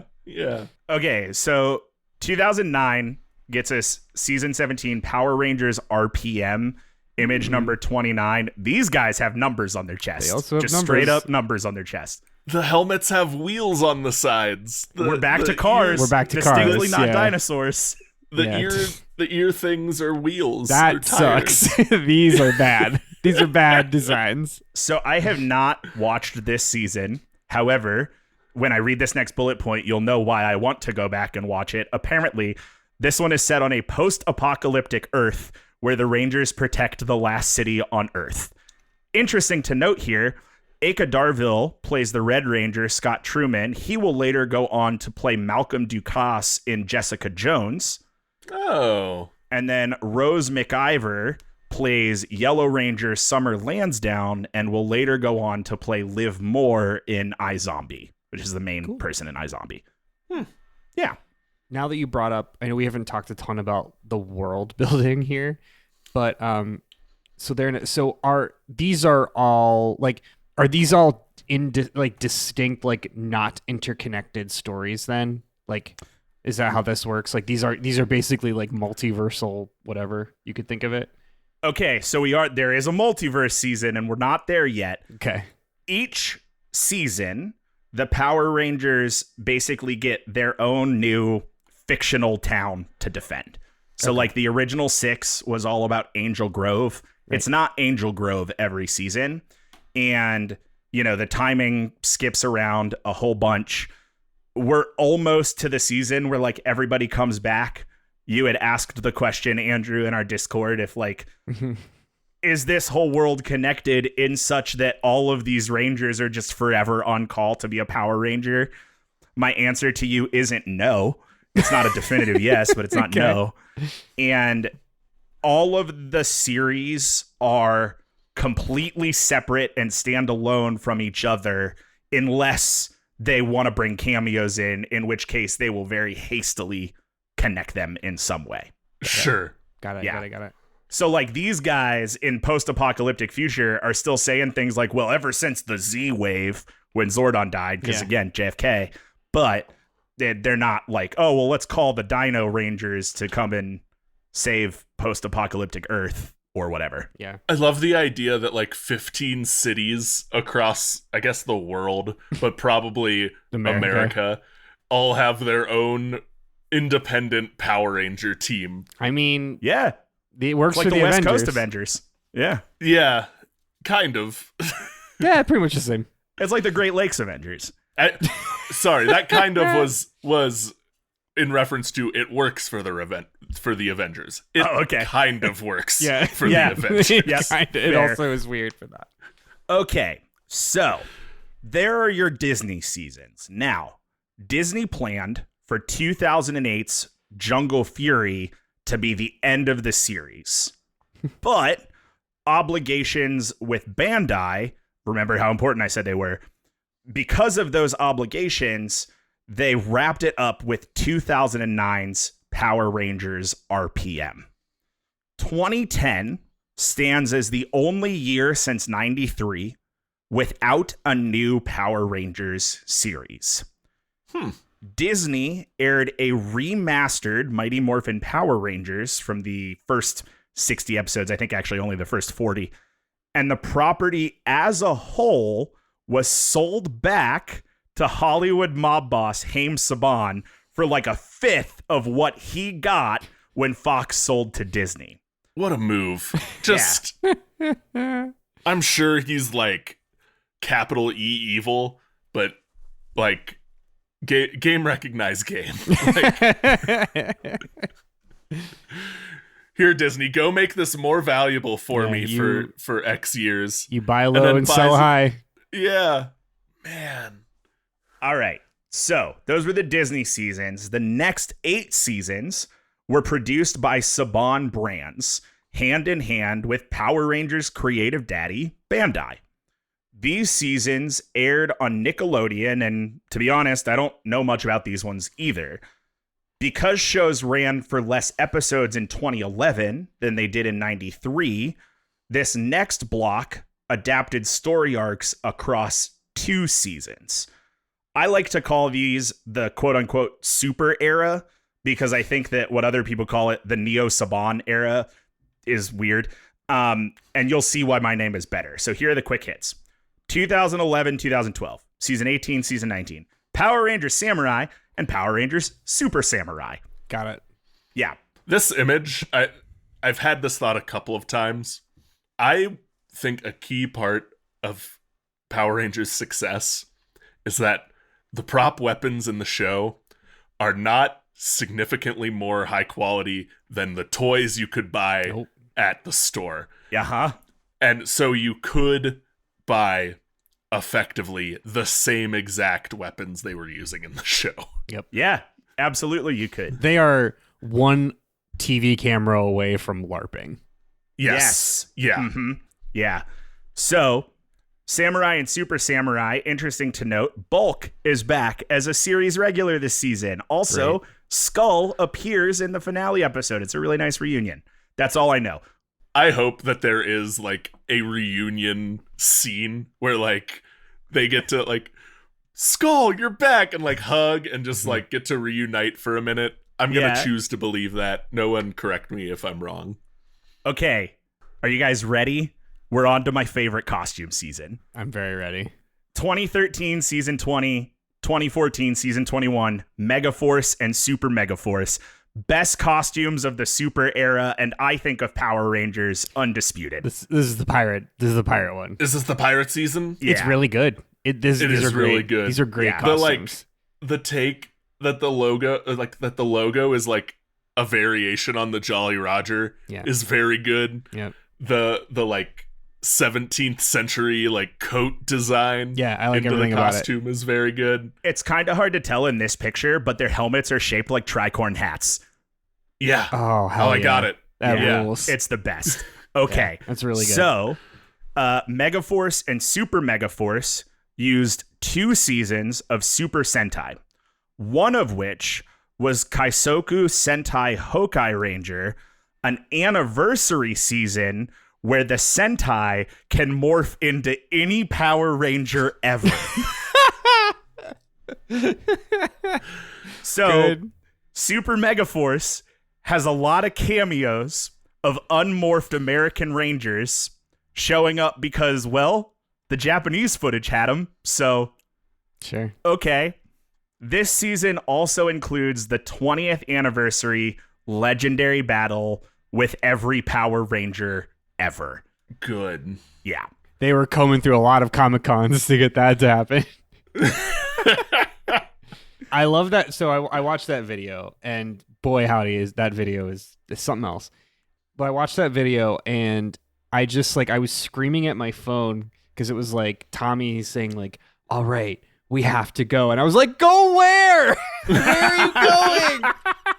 It's like, does your planet need you? Like, what is this world? We have to go. The day of filming that Nickelodeon paid me for is over. We have to go back to Comic-Con. I made $40 today. I'm out. Yeah. Yeah, man. You asked Andrew, is this a connected universe? How does this work? Who fucking cares? And that's Sure. the answer that Power Rangers gives us, is like, shut up and quit asking, nerd, which I honestly just really appreciate. Respect. It is all of the absurdity of like Endgame, everyone is here, but without any of the hoops to jump through as to why. Yeah, definitely. All right, so we're on to 2015 and 2016, seasons 22 and 23, Power Rangers Dino Charge and Dino Supercharge, not Super Dino Charge, Dino Supercharge. They hunt something called Energems that work like fountains of youth. I guess the Blue Ranger is a 100,000-year-old cave dweller named Coda. I don't really know. Cool. They're dinosaurs again. So The dinosaurs. We're back to the dinosaurs. distinctly dinosaurs. yeah. Yep. Mm-hmm. Which takes us to 2017 and 2018, Power Rangers Ninja Steel and Super Ninja Steel, seasons 24 and 25, respectively. Now, these aired around 2017's Power Ranger movie, which we'll talk a little bit about, I guess. Also, Ninja Steel, Super Ninja Steel, I'm pretty sure their Master Splinter / Zordon character is a CGI hamster. What? The 25th season brought back a bunch of folks, but not as many as Super Megaforce.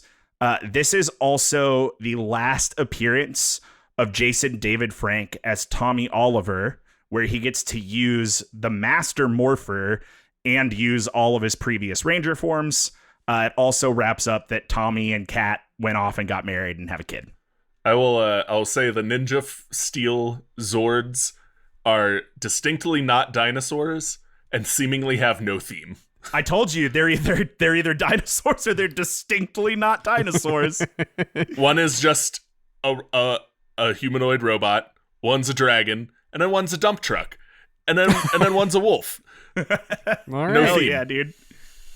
Okay, so I'm gonna take just a quick second here, talk about the 2017 movie. Just a really quick second.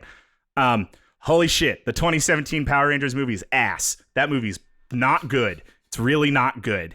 And this article that I've linked way down at the bottom of the notes, I think sums it up well. It's from Vox. It's the one I referenced earlier. I put a note here in the notes that says everyone should read this. Feel free to read it on your own time. I'll give you the quick rundown. This article talks about why Power Rangers worked. And it works for a lot of the things that have been making us laugh throughout this episode. It's campy. There's a suspension of disbelief. They don't over-explain things.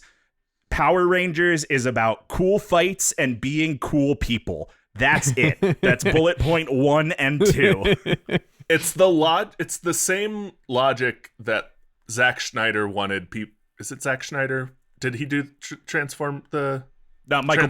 Bay. Michael Bay. It's the same logic Michael Bay wanted people to watch his Transformers movies with, except better executed. And the thing with the Power Rangers movie is that it did away with all of that. It was like, let's make it gritty and realistic. And they shoehorned this like really crazy origin story in for each of the Rangers.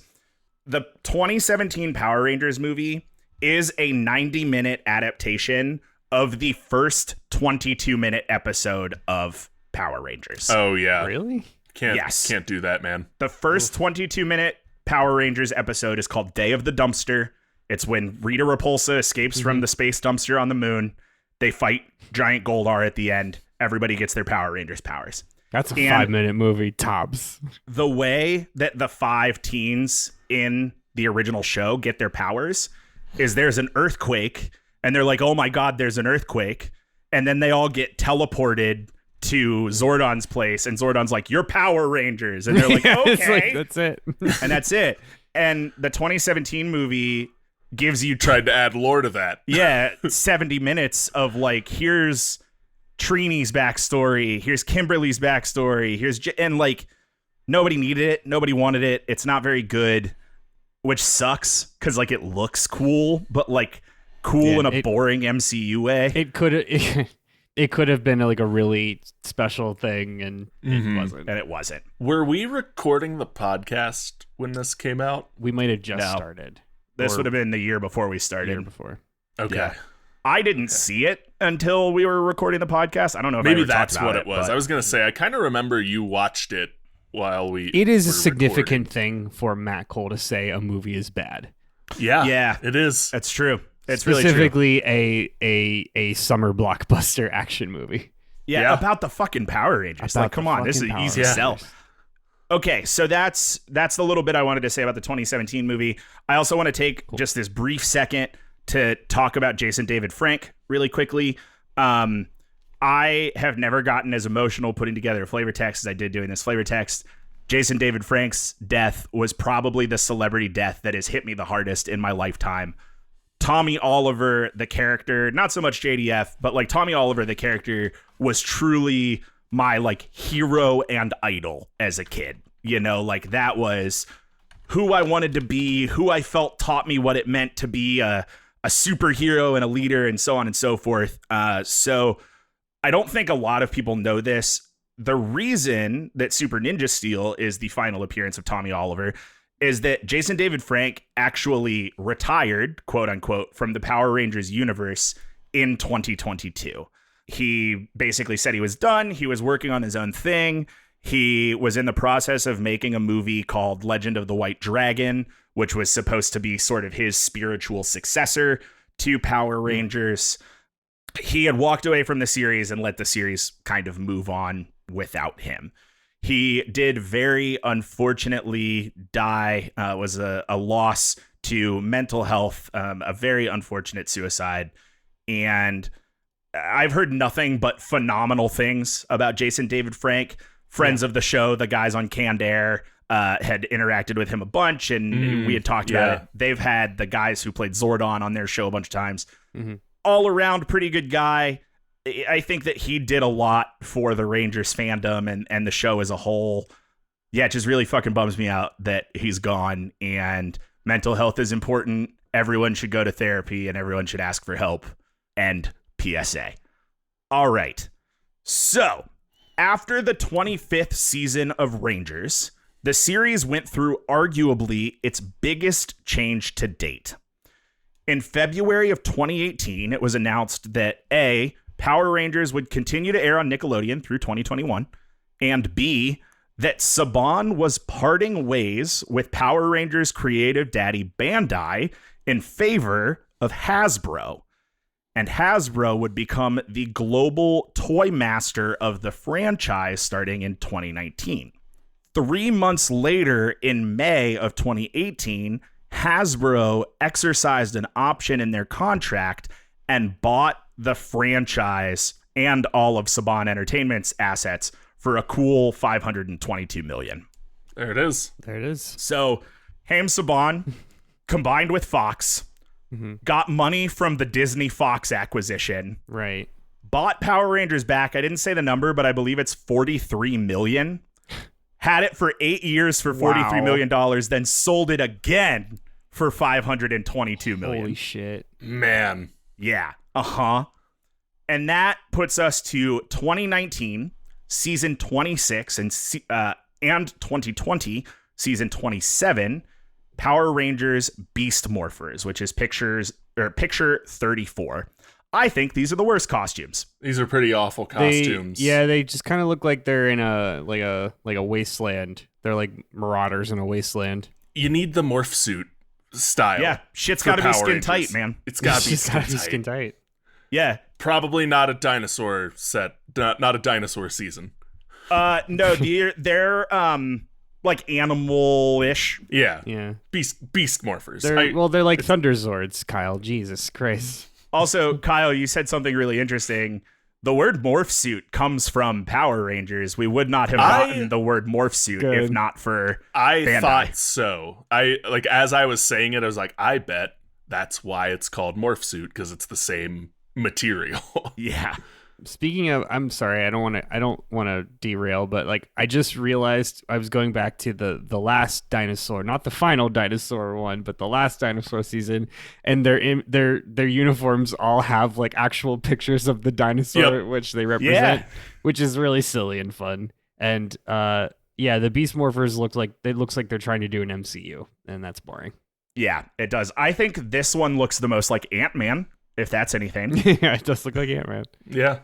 So, Beast Morphers was originally produced by Saban, but switched to Hasbro mid-production.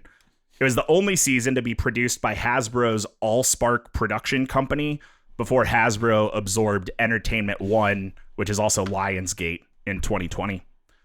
Beast Morphers is the first Ranger series to adapt a skipped Super Sentai series. So, 2019 and 2020's Beast Morphers uses all the combat and villains from 2012's Takome Sentai Go Busters. Wow. Yeah. Because when Andrew said, like, it looks like they're, like, the MCU-ified the costumes, I was like, yeah, that would make sense for 2019, 2020. That they MCU-ified the costumes back in 2012 is different. Yeah. So apparently, Beast Morphers is a direct sequel to 2009's RPM, which is the post-apocalyptic one. I don't honestly know. Oh, well, they do look like they're in a wasteland. They do look like they're in a wasteland, yeah. It brings back the Dino Charge Rangers from 2015, 2016. Those are the immortal ones with the 100,000-year-old cave dweller. Mm-hmm. It also brings back Austin St. John as Jason Lee Scott, who is the Mighty Morphin Red Ranger, as well as the other Mighty Morphin Power Rangers and 2004's Dino Thunder Rangers. However, all of those people except for Jason Lee Scott are morphed the whole time. So you only see them in costume. It's not the actors. Got it. This image of the Beast Morphers you included, you could tell me that was shot in any gravel parking lot in Ohio, and I'd believe you. They're looking at a Kroger. You can't see it in this picture. Interestingly enough, this is also the last Power Rangers appearance of Austin St. John. We'll get back to that. 2021 and 2022, seasons 28 and 29, Power Rangers Dino Fury. These costumes are something. These costumes, I think, with the exception of the like night style cage eye things, are pretty cool. I don't know the story between the blue and gold ranger, although he looks like my high school mascot. Their helmets look like Lord Zed. Yes. Yes. Interesting to note because Lord Zed's like kind of back at this point. Oh, good. Oh. Anyway, the first 8 episodes of Dino Fury aired on Nickelodeon, with the last 14 making the shift to Netflix. I don't know much about this season. I do believe this is the like multiverse season. It introduces the Morphin Masters, which are cosmic knights of the universe who are like giant android paladins. I don't know. Look them up if you want. I don't know what that's about. Are they dinosaurs again? The Zords are, yeah. Dino Fury would kind of suggest otherwise. Yeah. Yeah. And that takes us to 2023's Mighty Morphin Power Rangers Once and Always. Once and Always, a reference to the line that Tommy Oliver gives, and then a bunch of other people give throughout the show. Once a Ranger, always a Ranger.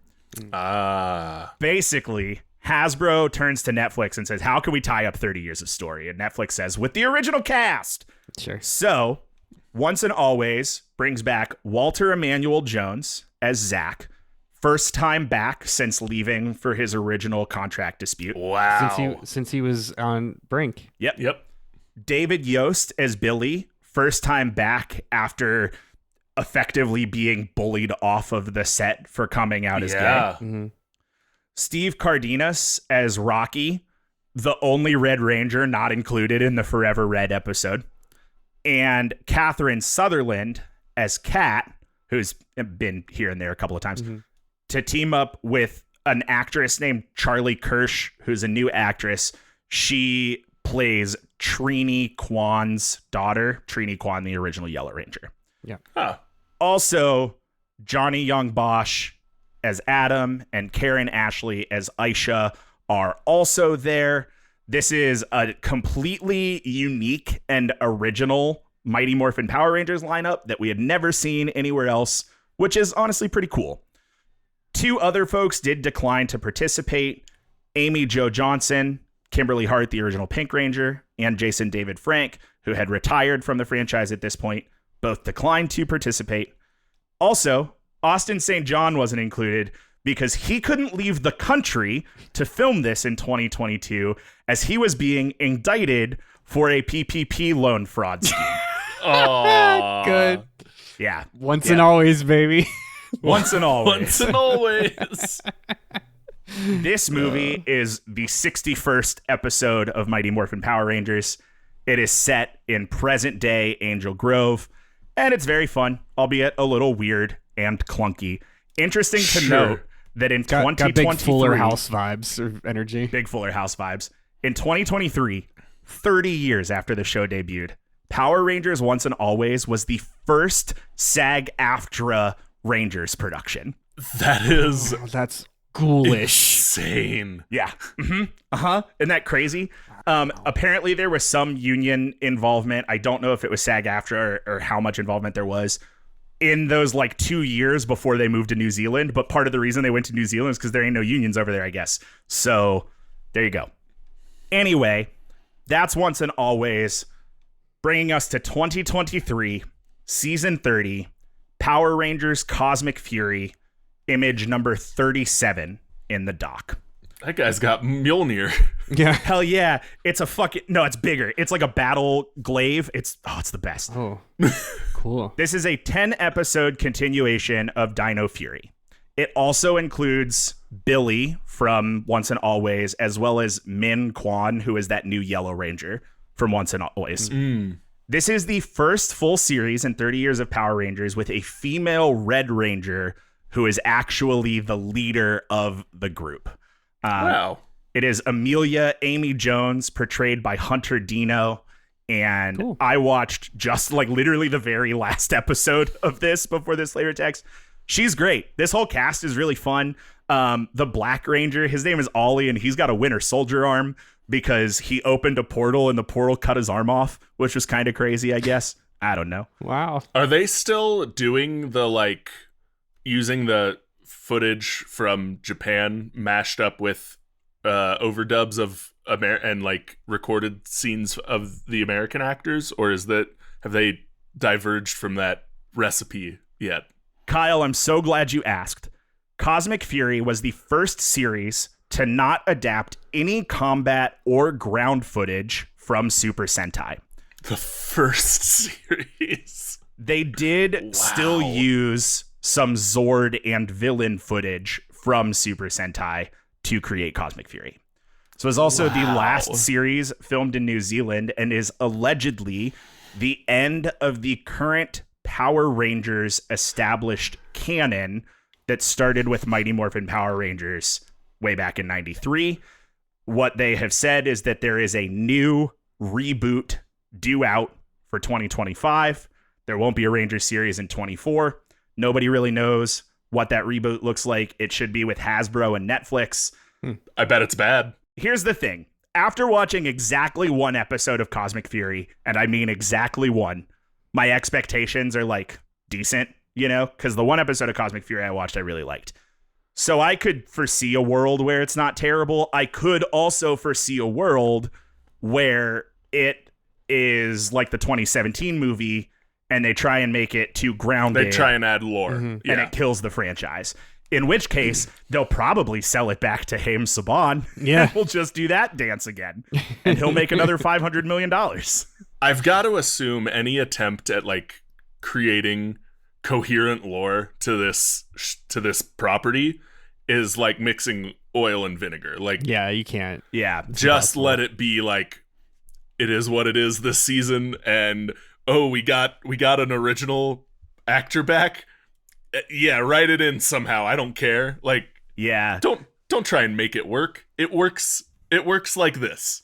Exactly. This is how it works. And the Vox article covers that really well. And I really like that.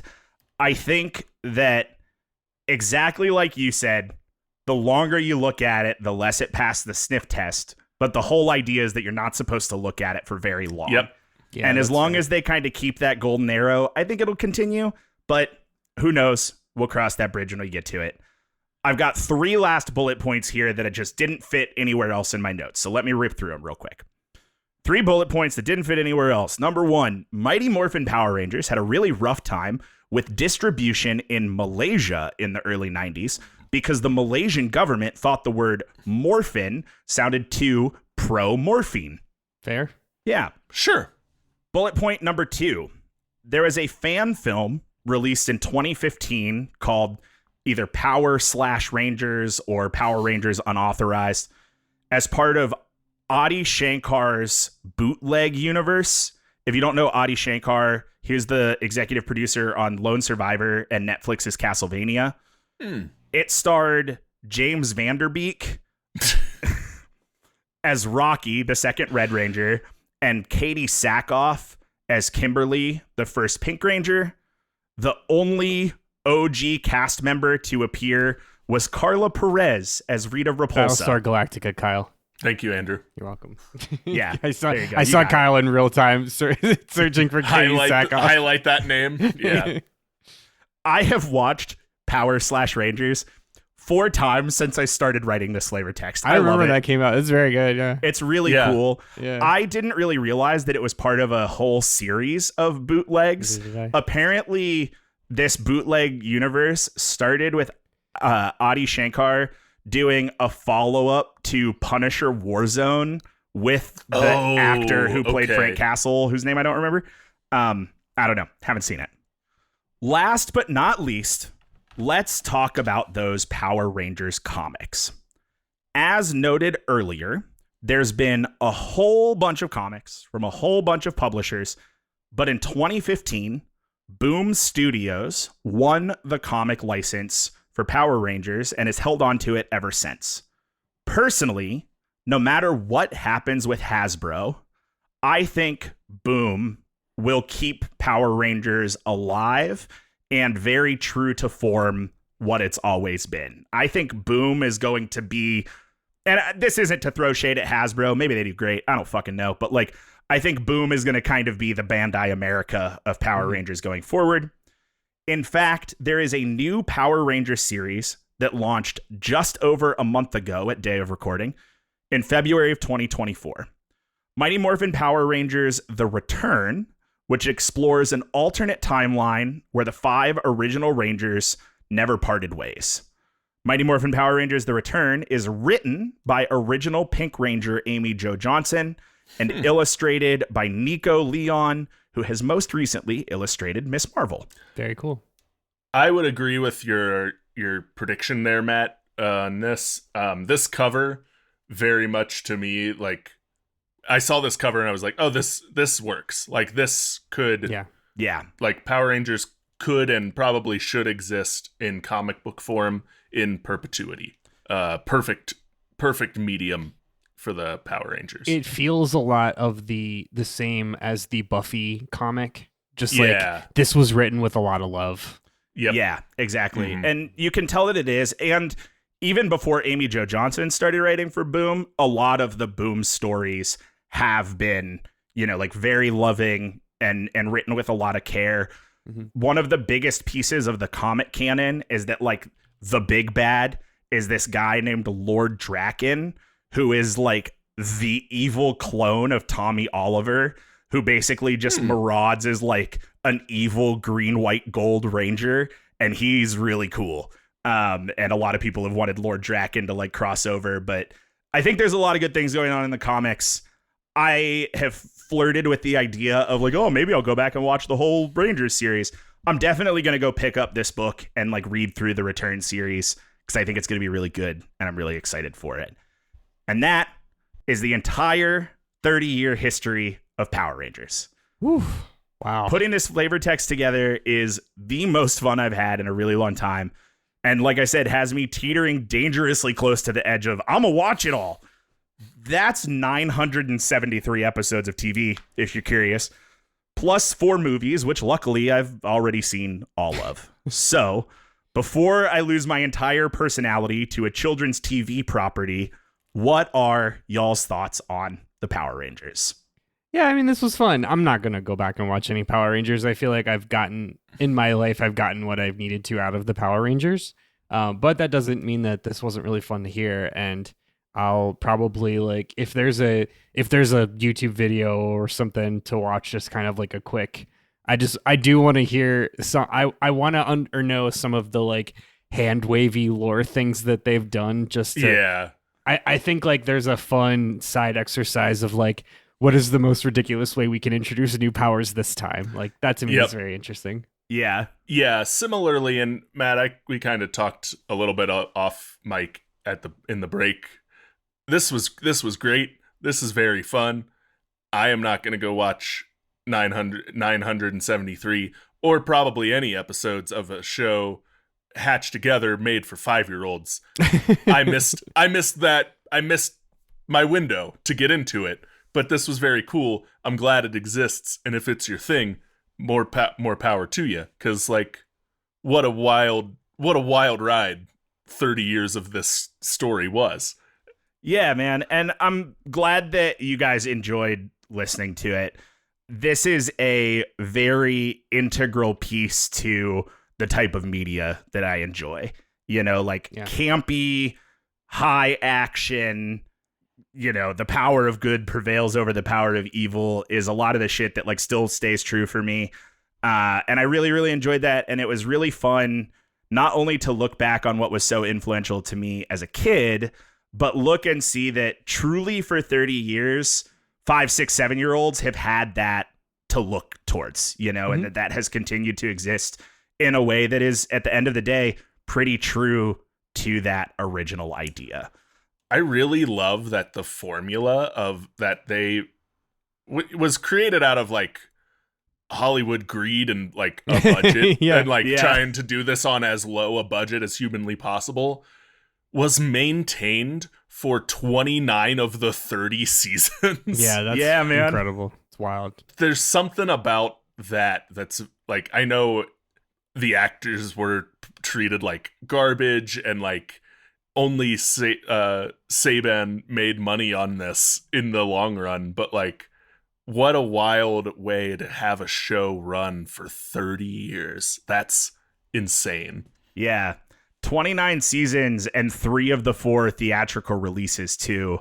Obviously, Once and Always went straight to Netflix and not theatrical, but Once and Always repurposed footage from 1992's Zyuranger, so like, or 91's Zyuranger, and some from Zyu 2, and some like repurposed footage that they filmed for MMPR in 93. It was really a Vault project. So the last thing that I'll say here before I log us off is there was a totally different version of this flavor text that almost happened today.